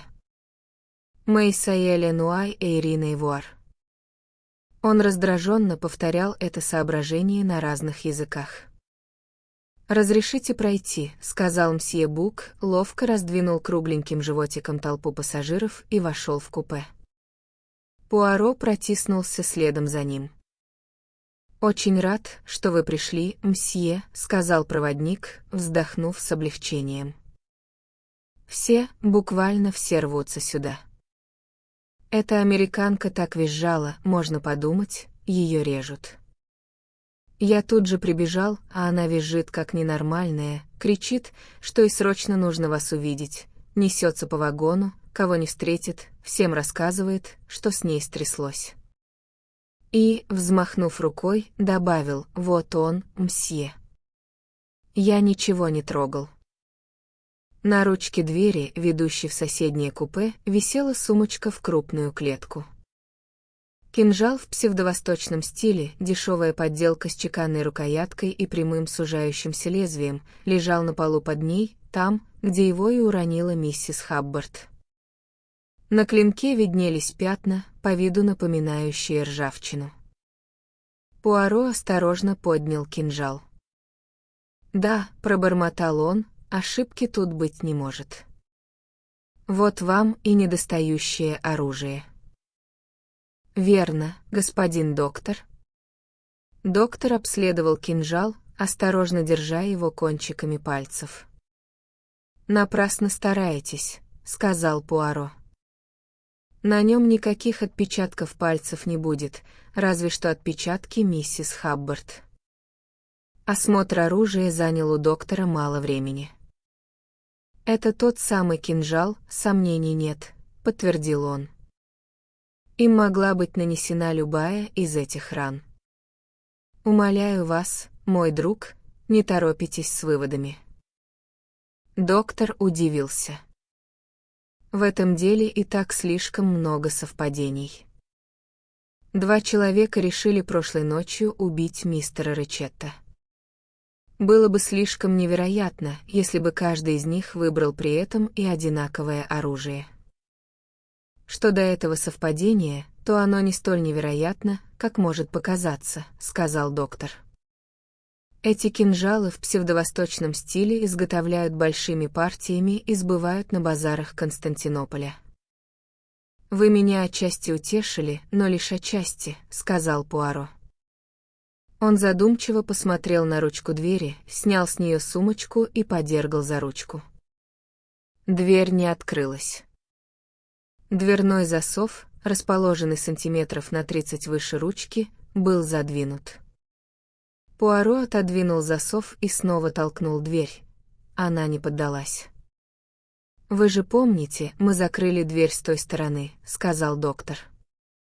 «Вы правы», — рассеянно согласился Пуаро.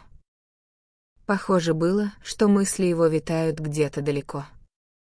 Лоб его избороздили морщины, судя по всему, он был озадачен. «Все сходится, не так ли?» — сказал мсье Бук. Преступник решил выйти в коридор через это купе. Закрывая за собой дверь в смежное купе, он нащупал сумочку и сунул туда окровавленный кинжал. Потом, не подозревая, что разбудил миссис Хаббард, преступник выскользнул через дверь, ведущую в коридор. «Да, конечно». «Очевидно, все так и было, как вы говорите», — пробормотал Пуаро. Но лицо его все еще выражало недоумение. «В чем дело?» — спросил мсье Бук. «Что-то в этой версии вас не устраивает». Пуаро быстро взглянул на него. «А вы этого не заметили?» «Очевидно, нет. Впрочем, это сущая мелочь». В купе заглянул проводник. Американская дама возвращается.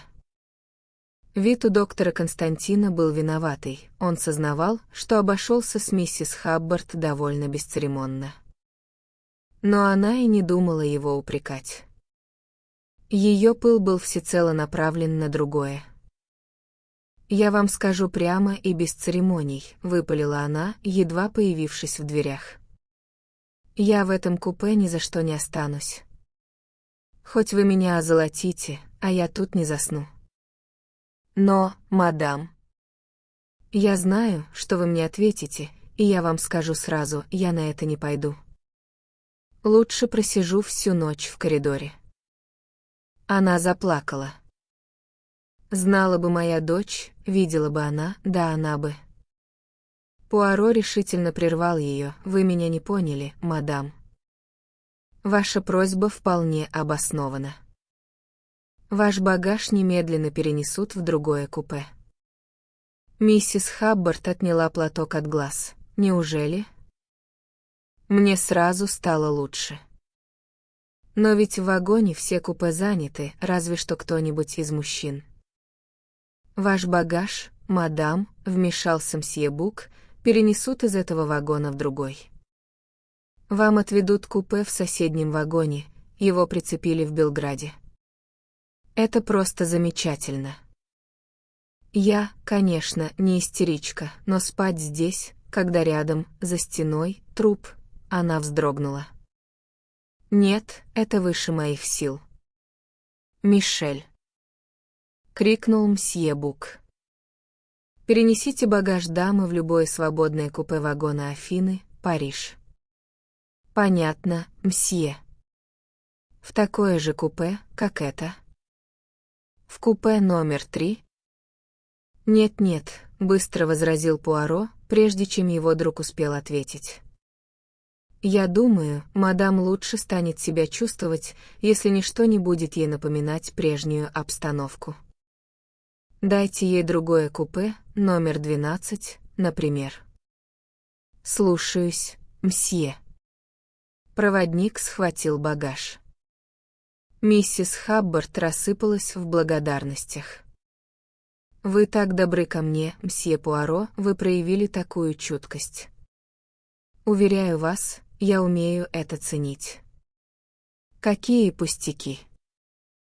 Мы пройдем с вами и проследим, чтобы вас устроили поудобнее. Миссис Хаббард в сопровождении 3 мужчин отправилась в свое новое обиталище. «Здесь очень хорошо», — сказала она, оглядевшись. «Вам нравится?» «Видите, это купе ничем не отличается от вашего прежнего». «Это правда, только здесь постель с другой стороны». Впрочем, это не имеет никакого значения, ведь поезда то и дело меняют направление. Так вот, я говорю дочери, я хочу ехать по ходу поезда, а она мне отвечает, что толку выбирать купе, если, когда ложишься спать, поезд идет в одну сторону, а когда просыпаешься, в другую. И она оказалась права. К примеру, вчера вечером в Белграде въезжали мы в одном направлении, а выезжали в другом. Но теперь, мадам, вы вполне довольны. Но не сказала бы. Мы застряли в заносах, и никто ничего не делает, чтобы выбраться отсюда, а мой пароход отплывает послезавтра. «Мадам», — сказал мсье Бук, — «все мы в таком положении». «Вы правы», — согласилась миссис Хаббард, «но ведь никому из вас не врывался посреди ночи убийца». «Одного я по-прежнему не могу понять», — сказал Пуаро, «как убийца мог попасть в ваше купе, если дверь в соседнее купе, как вы говорите, была задвинута на засов?» «Вы уверены, что засов был задвинут?» «Ну как же?» Эта шведка проверила засов у меня на глазах.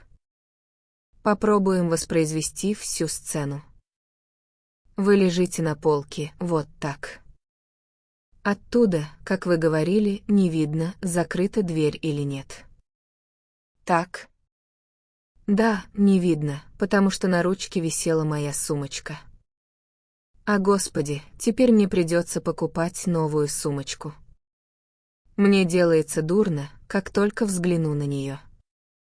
Пуаро поднял сумочку и повесил ее на ручку двери, ведущей в соседнее купе.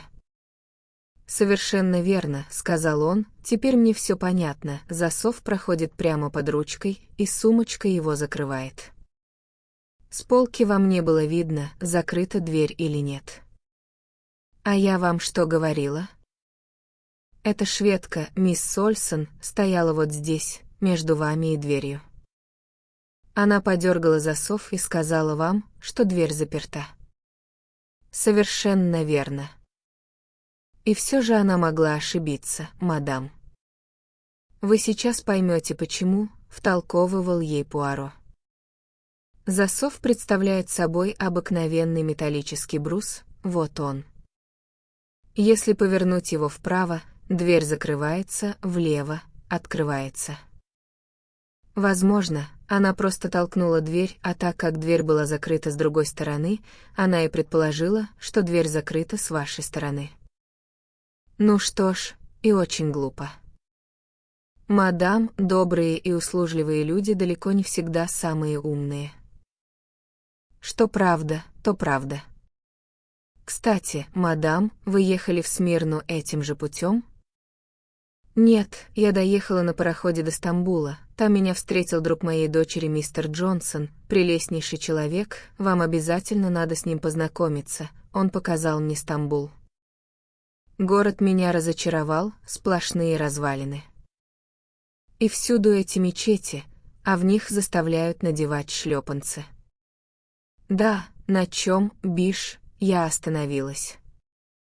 Вы говорили, что вас встретил мистер Джонсон.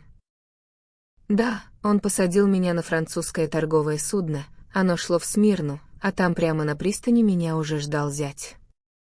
Что скажет он, когда услышит об этом? Дочь уверяла меня, что так ехать всего проще и удобнее. «Сиди себе в купе до самого Парижа», — говорила она, «а там тебя встретит представитель американской туристической компании». А господи, как мне отказаться от билета на пароход? Ведь для этого нужно предупредить компанию. Нет, это просто ужасно, и миссис Хаббард снова пустила слезу. Пуаро, он уже ёрзал на месте, поспешил прервать словоохотливую даму. «Вы пережили такое потрясение, мадам. Мы попросим официанта принести вам чаю с печеньем». «Я не так уж люблю чай», — сказала миссис Хаббард жалостно, — «это англичане во всех случаях жизни пьют чай». «Тогда кофе, мадам. Вам надо прийти в себя». От этого коньяка у меня закружилась голова. Я, пожалуй, и в самом деле выпила бы кофе. Отлично. Вам надо поддержать свои упавшие силы. Господи, как вы смешно говорите. Но прежде всего, мадам, небольшая формальность. Вы разрешите обыскать ваш багаж? Для чего? Мы собираемся обыскать багаж всех пассажиров. Мне не хотелось бы об этом говорить, но вспомните о вашей сумочке. Господи помилуй. Еще один такой сюрприз, и мне конец. Осмотр провели очень быстро. Багажа у миссис Хаббард было немного: шляпная картонка, дешевый чемодан и туго набитый саквояж. Вещи у нее были самые что ни на есть простые и незамысловатые, так что, если бы миссис Хаббард не тормозила дела, поминутно подсовывая фотографии дочери и ее двоих довольно уродливых детей, малышки моей дочери. Правда, прелестные, они справились бы с осмотром за 2 минуты. Глава 15. Багаж пассажиров. Выдавив из себя пару любезных фраз и заверив миссис Хаббард, что ей подадут кофе, Пуаро и его спутники наконец отбыли восвояси. «Ну что ж, для начала мы вытащили пустой номер», — сказал месье Бук. «За кого примемся теперь?» «Я думаю, проще всего будет заходить во все купе по порядку. Следовательно, начнем с номера 16-го, любезного мистера Хардмана». Мистер Хардман, он курил сигару, встретил их как нельзя более приветливо. «Проходите, господа, если, конечно, поместитесь. Здесь тесновато для такой компании». Месье Бук объяснил цель визита, и верзила-сыщик, понимающе кивнул. «Я не против. По правде говоря, я уж было начал удивляться, почему вы не занялись этим раньше. Вот вам мои ключи. Не хотите ли обыскать мои карманы? Я к вашим услугам. Достать саквояжи? Их достанет проводник. Мишель». Оба саквояжа мистера Хардмана быстро обследовали и возвратили владельцу. В них обнаружили разве что некоторый переизбыток спиртного. Мистер Хардман подмигнул. На границах к багажу не слишком присматриваются. Особенно если дать проводнику на лапу. Я ему сразу всучил пачку турецких бумажонок и до сих пор не имел неприятностей. А в Париже? Мистер Хардман снова подмигнул. К тому времени, когда я доберусь до Парижа, все мое спиртное можно будет уместить в бутылочки из-под шампуня. Я вижу, вы не сторонник сухого закона, мистер Хардман? Спросил, улыбаясь, месье Бук. По правде говоря, сухой закон мне никогда не мешал, сказал Хардман. Понятно. Ходите в подпольные забегаловки, сказал месье Бук, с удовольствием выговаривая последнее слово. Эти специфические американские выражения, они такие выразительные, такие оригинальные. «Мне бы хотелось съездить в Америку», — сказал Пуаро. «Да, у нас вы научились бы передовым методам», — сказал Хардман. «Европу надо тормошить, не то она совсем закиснет». «Америка, конечно, передовая страна», — подтвердил Пуаро, — «тут я с вами согласен. И лично мне американцы многим нравятся. Но должен сказать, хотя вы, наверное, сочтете меня старомодным, что американки мне нравятся гораздо меньше, чем мои соотечественницы. Мне кажется, никто не может сравниться с француженкой или бельгийкой, они такие кокетливые, такие женственные. Хардман на минутку отвернулся и взглянул на сугробы за окном. «Возможно, вы и правы, месье Пуаро», — сказал он, «но я думаю, что мужчины всегда предпочитают своих соотечественниц». И он мигнул, будто снег слепил ему глаза. «Просто режет глаза, правда?» — заметил он. «Как хотите, господа, а мне это действует на нервы, и убийство, и снег, и все прочее, а главное — бездействие. Слоняешься попусту, а время уходит. Я не привык сидеть сложа руки».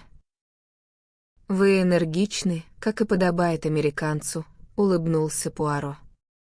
Проводник поставил вещи на стеллаж, и они перешли в соседнее купе. Там в углу, попыхивая трубкой, читал журнал полковник Арбетнот. Пуаро объяснил цель их прихода. Полковник не стал возражать. Его багаж состоял из 2 тяжелых кожаных чемоданов. «Остальные вещи я отправил морем», — объяснил он.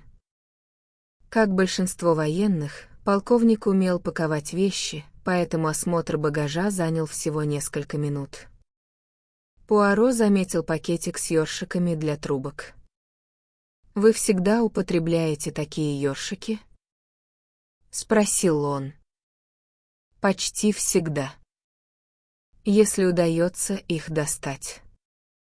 «Понятно», — кивнул Пуаро. Ёршики были как 2 капли воды, похожи на тот, что нашли в купе убитого. Когда они вышли в коридор, доктор Константин упомянул об этом обстоятельстве. «И все-таки», — пробормотал Пуаро, — «мне не верится».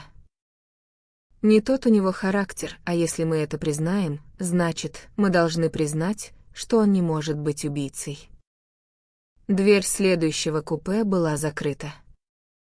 Его занимала княгиня Драгомирова. Они постучались и в ответ услышали глубокое контральто княгини. «Войдите». Месье Бук выступил в роли посредника. Вежливо и почтительно он объяснил цель их прихода. Княгиня выслушала его молча, ее крохотное жабье личико было бесстрастно. «Если это необходимо, господа», — сказала она спокойно, когда месье Бук изложил просьбу Пуаро, то ни о чем и говорить. «Ключи у моей горничной. Она вам все покажет». «Ваши ключи всегда у горничной, мадам?» — спросил Пуаро. «Разумеется, месье.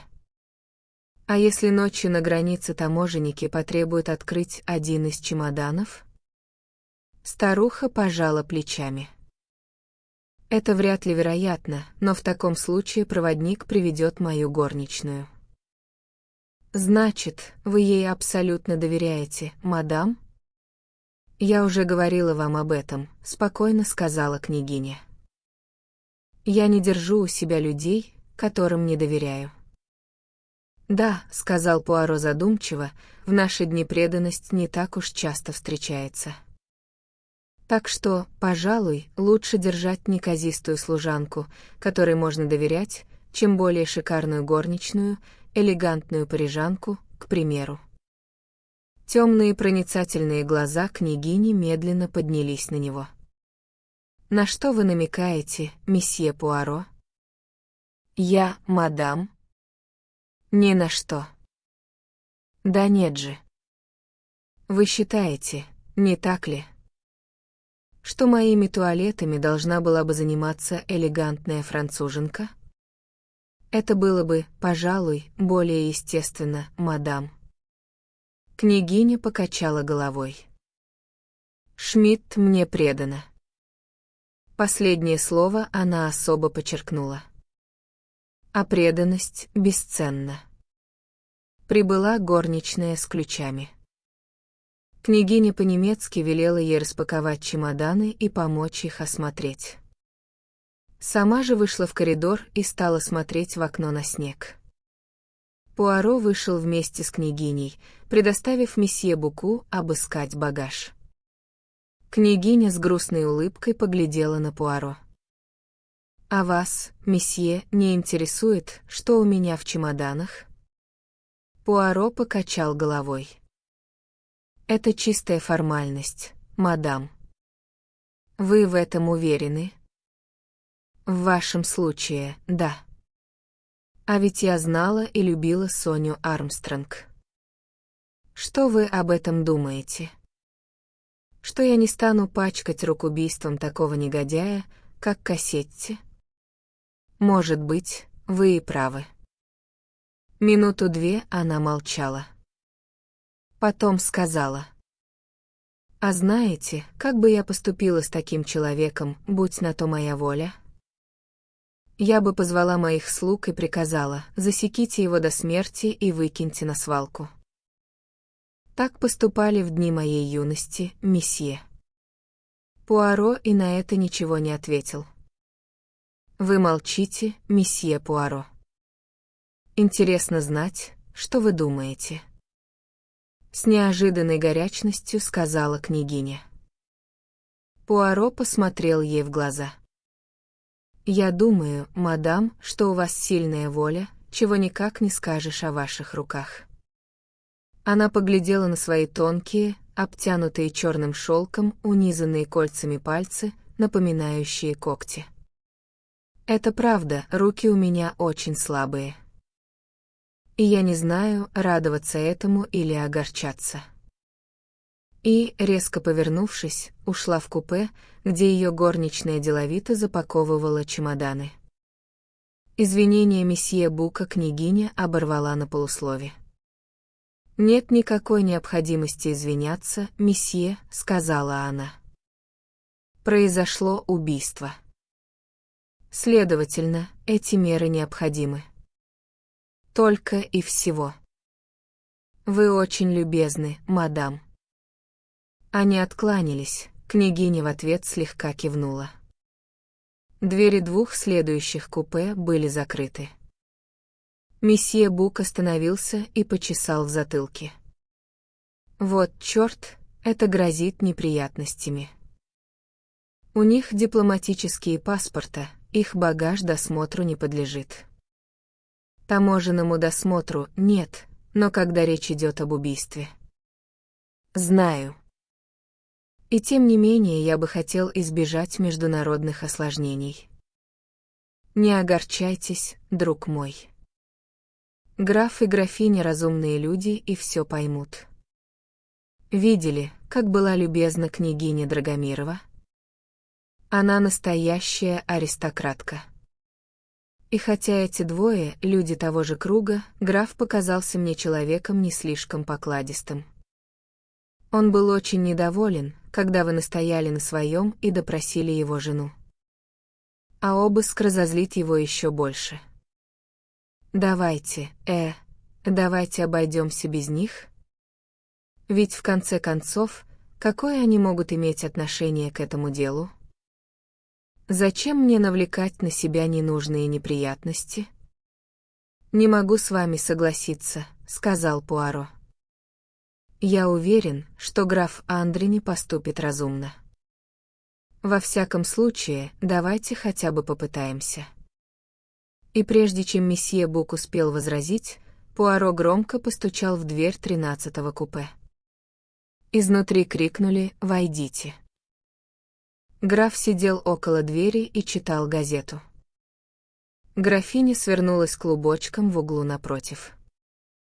Под головой у нее лежала подушка, казалось, она спит. «Извините, граф», — начал Пуаро. «Простите нас за вторжение. Дело в том, что мы обыскиваем багаж всех пассажиров. В большинстве случаев это простая, однако необходимая формальность. Месье Бук предполагает, что, как дипломат, вы вправе требовать, чтобы вас освободили от обыска. Граф с минуту подумал. «Благодарю вас», — сказал он. «Но мне, пожалуй, не хотелось бы, чтобы для меня делали исключение. Я бы предпочел, чтобы наши вещи обыскали точно так же, как багаж остальных пассажиров. Я надеюсь, ты не возражаешь, Елена?» Обратился он к жене. «Нисколько», — без малейших колебаний ответила графиня.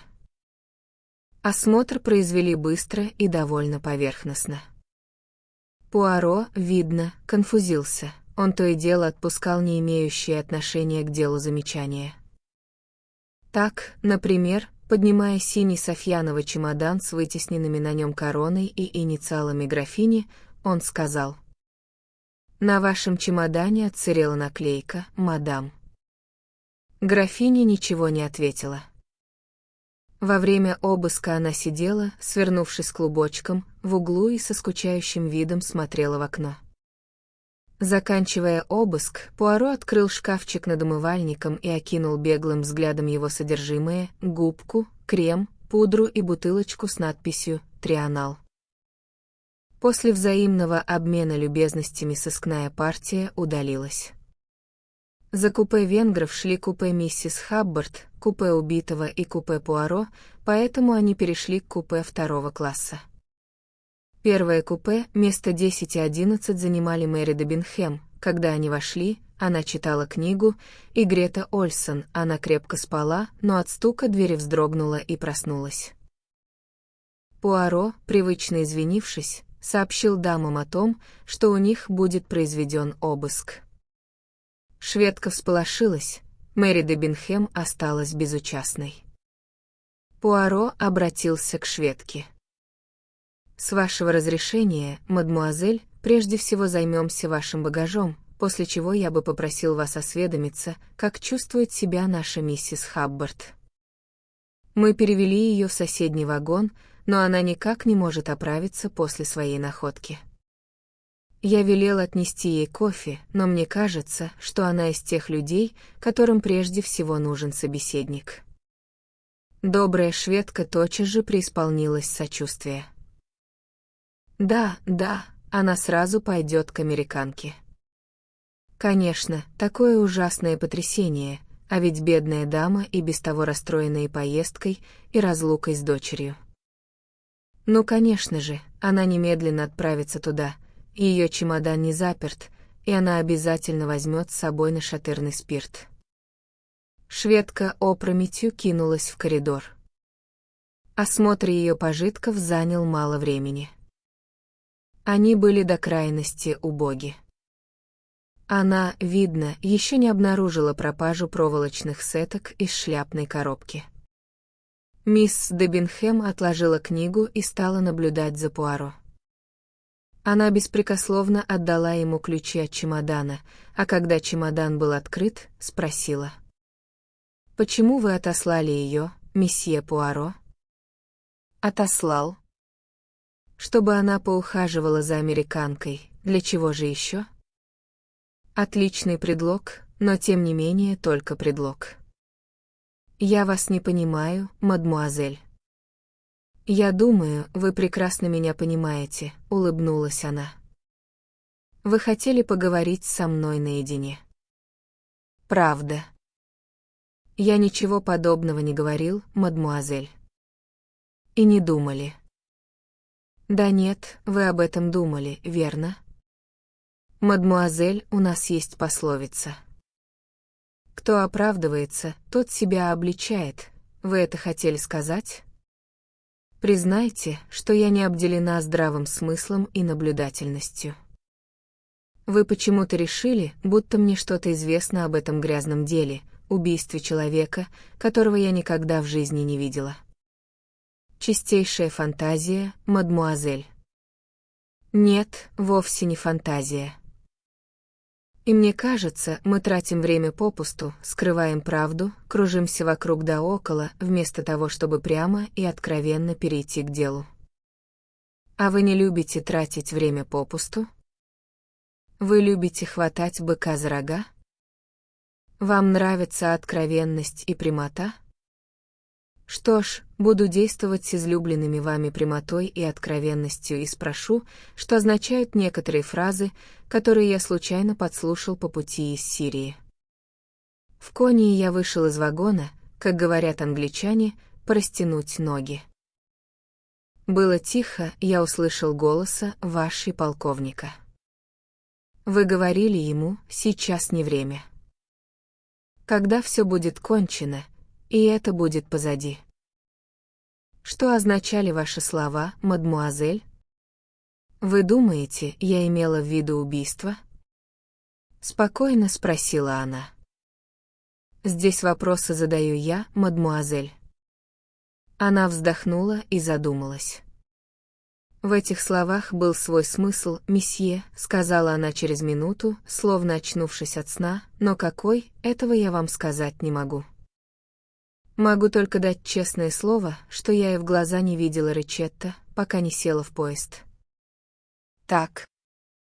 Значит, вы отказываетесь объяснить эти слова? Да. Если вам угодно поставить вопрос так, отказываюсь. Речь шла об одном деле, которое я взялась выполнить.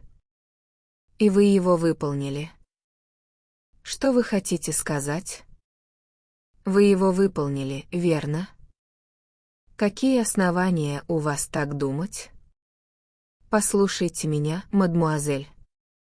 Я напомню вам еще один случай. В тот день, когда мы должны были прибыть в Стамбул, поезд запаздывал. И это вас очень волновало, мадмуазель. Вы, обычно такая спокойная и сдержанная, потеряли всякое самообладание. Я боялась опоздать на пересадку. Так вы говорили. Но ведь Восточный экспресс, мадмуазель, отправляется из Стамбула ежедневно. Даже если бы вы опоздали на поезд, вы задержались бы только на одни сутки. Мэри Дебинхэм впервые проявила признаки нетерпения. Вы, кажется, не понимаете, что человека могут ждать друзья, и его опоздание на сутки расстраивает все планы и может повлечь за собой массу неудобств. Ах так, значит, дело было в этом? Вас ждали друзья, и вы не хотели причинить им неудобства? Вот именно. И все же это странно. Что странно? Мы садимся в Восточный экспресс и снова опаздываем. На этот раз опоздание влечет за собой куда более неприятные последствия. Отсюда нельзя не послать телеграмму вашим друзьям, не предупредить их по этому, как это по-английски, международному телефону. По междугородному телефону вы хотите сказать? Ну да. Мэри Дебинхэм невольно улыбнулась. Вполне с вами согласна. Это очень неприятно, когда не можешь предупредить своих ни телеграммой, ни по телефону. И все же, мадмуазель, на этот раз вы ведете себя совсем иначе. Вы ничем не выдаете своего нетерпения. Вы полны философского спокойствия. Мэри Дебинхэм вспыхнула, закусила губу и посерьезнела. Вы мне не ответили, мадмуазель. Извините. Я не поняла, на что я должна отвечать. Чем вы объясните такую перемену в своем поведении, мадмуазель? А вам не кажется, что вы делаете из мухи слона, месье Пуаро? Пуаро виновато развел руками. Таков общий недостаток всех сыщиков. Мы всегда ищем логику в поведении человека. И не учитываем смен настроения. Мэри Дебинхэм не ответила. Вы хорошо знаете полковника Арбетнота, мадмуазель? Пуаро показалось, что девушку обрадовала перемена темы. Я познакомилась с ним во время этого путешествия. У вас есть основания подозревать, что он знал Ричетта? Она покачала головой. Я совершенно уверена, что он его не знал. Почему вы так уверены? Он мне об этом говорил. И тем не менее, мадмуазель, на полу в купе убитого мы нашли ёршик. А из всех пассажиров трубку курит только полковник. Пуаро внимательно следил за девушкой. Однако на лице ее не отразилось никаких чувств. «Чепуха. Нелепость», — сказала она, — «никогда не поверю, что полковник Арбетнот может быть замешан в преступлении, особенно таком мелодраматичном, как это». Пуаро и сам думал примерно так же, поэтому он чуть было не согласился с девушкой. Однако вместо этого сказал: «Должен вам напомнить, мадмуазель, что вы недостаточно хорошо знаете полковника».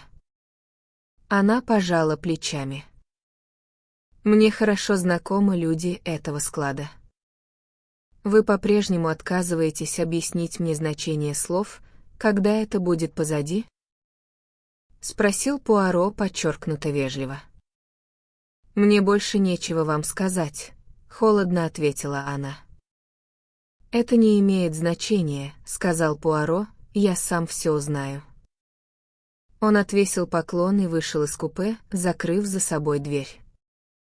«Разумно ли вы поступили, мой друг?» — спросил месье Бук. «Теперь она будет начеку, а следовательно, и полковник тоже будет начеку. Друг мой, когда хочешь поймать кролика, приходится запускать в нору хорька.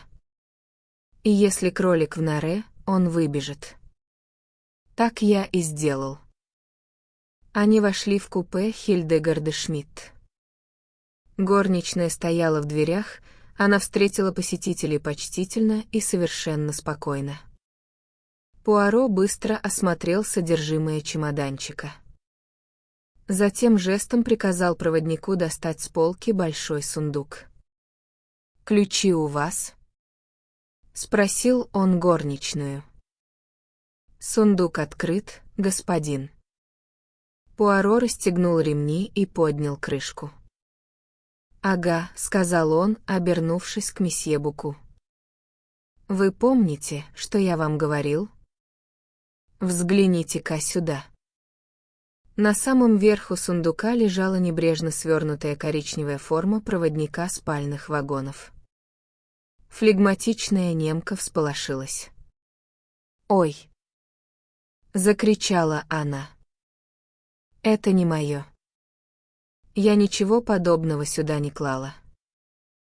Я не заглядывала в сундук с тех пор, как мы выехали из Стамбула. Поверьте мне, я вас не обманываю». И она умоляюще переводила глаза с одного мужчины на другого. Пуаро ласково взял ее за руку, пытаясь успокоить. «Пожалуйста, не беспокойтесь. Мы вам верим. Не волнуйтесь. Я также убежден в том, что вы не прятали форму, как и в том, что вы отличная кухарка. Ведь вы отличная кухарка, правда?» Горничная была явно озадачена, однако невольно расплылась в улыбке. «Это правда, все мои хозяйки так говорили». Она запнулась, открыла рот, и на лице ее отразился испуг. «Не бойтесь», — сказал Пуаро. «У вас нет никаких оснований беспокоиться. Послушайте, я расскажу вам, как это произошло. Человек в форме проводника выходит из купе убитого. Он сталкивается с вами в коридоре. Он этого не ожидал. Ведь он надеялся, что его никто не увидит. Что делать? Необходимо куда-то девать форму, потому что, если раньше она служила ему прикрытием, теперь может только выдать его. Пуаро посмотрел на месье Бука и доктора Константина, те внимательно слушали его. Поезд стоит среди сугробов. Метель спутала все планы преступника. Где спрятать форму? Все купе заняты. Впрочем, нет, не все, он проходит мимо открытого купе, там никого нет. Наверное, его занимает женщина, с которой он только что столкнулся в коридоре. Забежав в купе, он быстро сбрасывает форму и засовывает ее в сундук на верхней полке в надежде, что ее не скоро обнаружат. «А что потом?» — спросил месье Бук. «Над этим нам надо еще подумать». Пуаро многозначительно посмотрел на своего друга. Он поднял тужурку. Третьей пуговицы снизу не доставало. Засунув руку в карман тужурки, Пуаро извлек оттуда железнодорожный ключ. Такими ключами проводники обычно открывают купе. А вот вам и объяснение, почему наш проводник мог проходить сквозь закрытые двери, сказал месье Бук. Вы зря спрашивали миссис Хаббард, была ее дверь закрыта или нет, этот человек все равно мог пройти через нее. В конце-то концов, раз уж он запасся формой, а чего бы ему не запастись и железнодорожным ключом? В самом деле, а чего? Спросил Пуаро. Нам давно следовало об этом догадаться. Помните, Мишель еще сказал, что дверь в купе миссис Хаббард была закрыта, когда он пришел по ее вызову? Так точно, месье, сказал проводник. Поэтому я и подумал, что даме это померещилось. Зато теперь все проясняется, продолжал месье Бук. Он наверняка хотел закрыть и дверь в соседнее купе, но, очевидно, миссис Хаббард зашевелилась, и это его спугнуло. «Значит, — сказал Пуаро, — сейчас нам остается только найти красное кимоно». «Правильно. Но 2 последних купе занимают мужчины. Все равно будем обыскивать». «Безусловно. Ведь я помню, что вы говорили». Гектор Маккуин охотно предоставил в их распоряжение свои чемоданы. «Наконец-то вы за меня принялись». Он невесело улыбнулся. «Я, безусловно, самый подозрительный пассажир во всем поезде. Теперь вам остается только обнаружить завещание, где старик оставил мне все деньги, и делу конец». Месье Бук недоверчиво посмотрел на секретаря. «Шутка», — поспешил сказать Маккуин. «По правде говоря, он, конечно, не оставил бы мне ни цента. Я был ему полезен, языки, знаете ли, и всякая такая штука, но не более того. Если говоришь только по-английски, да и то с американским акцентом, тебя того и гляди обжулят. Я и сам не такой уж полиглот, но в магазинах и отелях могу объясниться по-французски, по-немецки и по-итальянски». Маккуин говорил несколько громче обычного. Хотя он охотно согласился на обыск, ему, видно, было несколько не по себе. В коридор вышел Пуаро. «Ничего не нашли», — сказал он, — «даже завещание в вашу пользу и то не нашли». Маккуин вздохнул. «Просто гора с плеч», — усмехнулся он. Перешли в соседнее купе. Осмотр пожитков Верзилы итальянца и лакея не дал никаких результатов.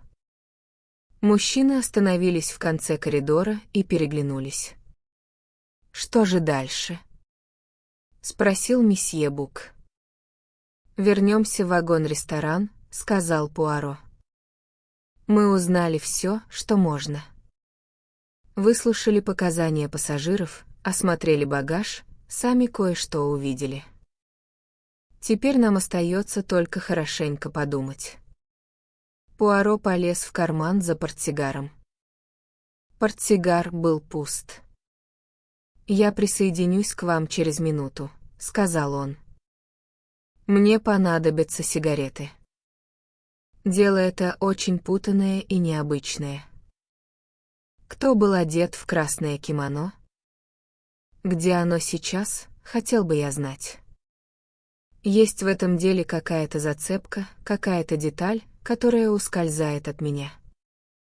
Дело, повторяю, путанное, потому что его нарочно запутали. Сейчас мы все обсудим. Подождите меня 1 минутку. И Пуаро быстро прошел по коридору в свое купе. Он помнил, что в одном из чемоданов у него лежат сигареты. Сняв с полки чемодан, он щелкнул защелкой. И тут же попятился, в изумлении таращась на чемодан. В чемодане на самом верху лежало аккуратно свернутое красное кимоно, расшитое драконами. «Ага», — пробормотал он, — «вот оно что». Вызов. Что ж, принимаю его.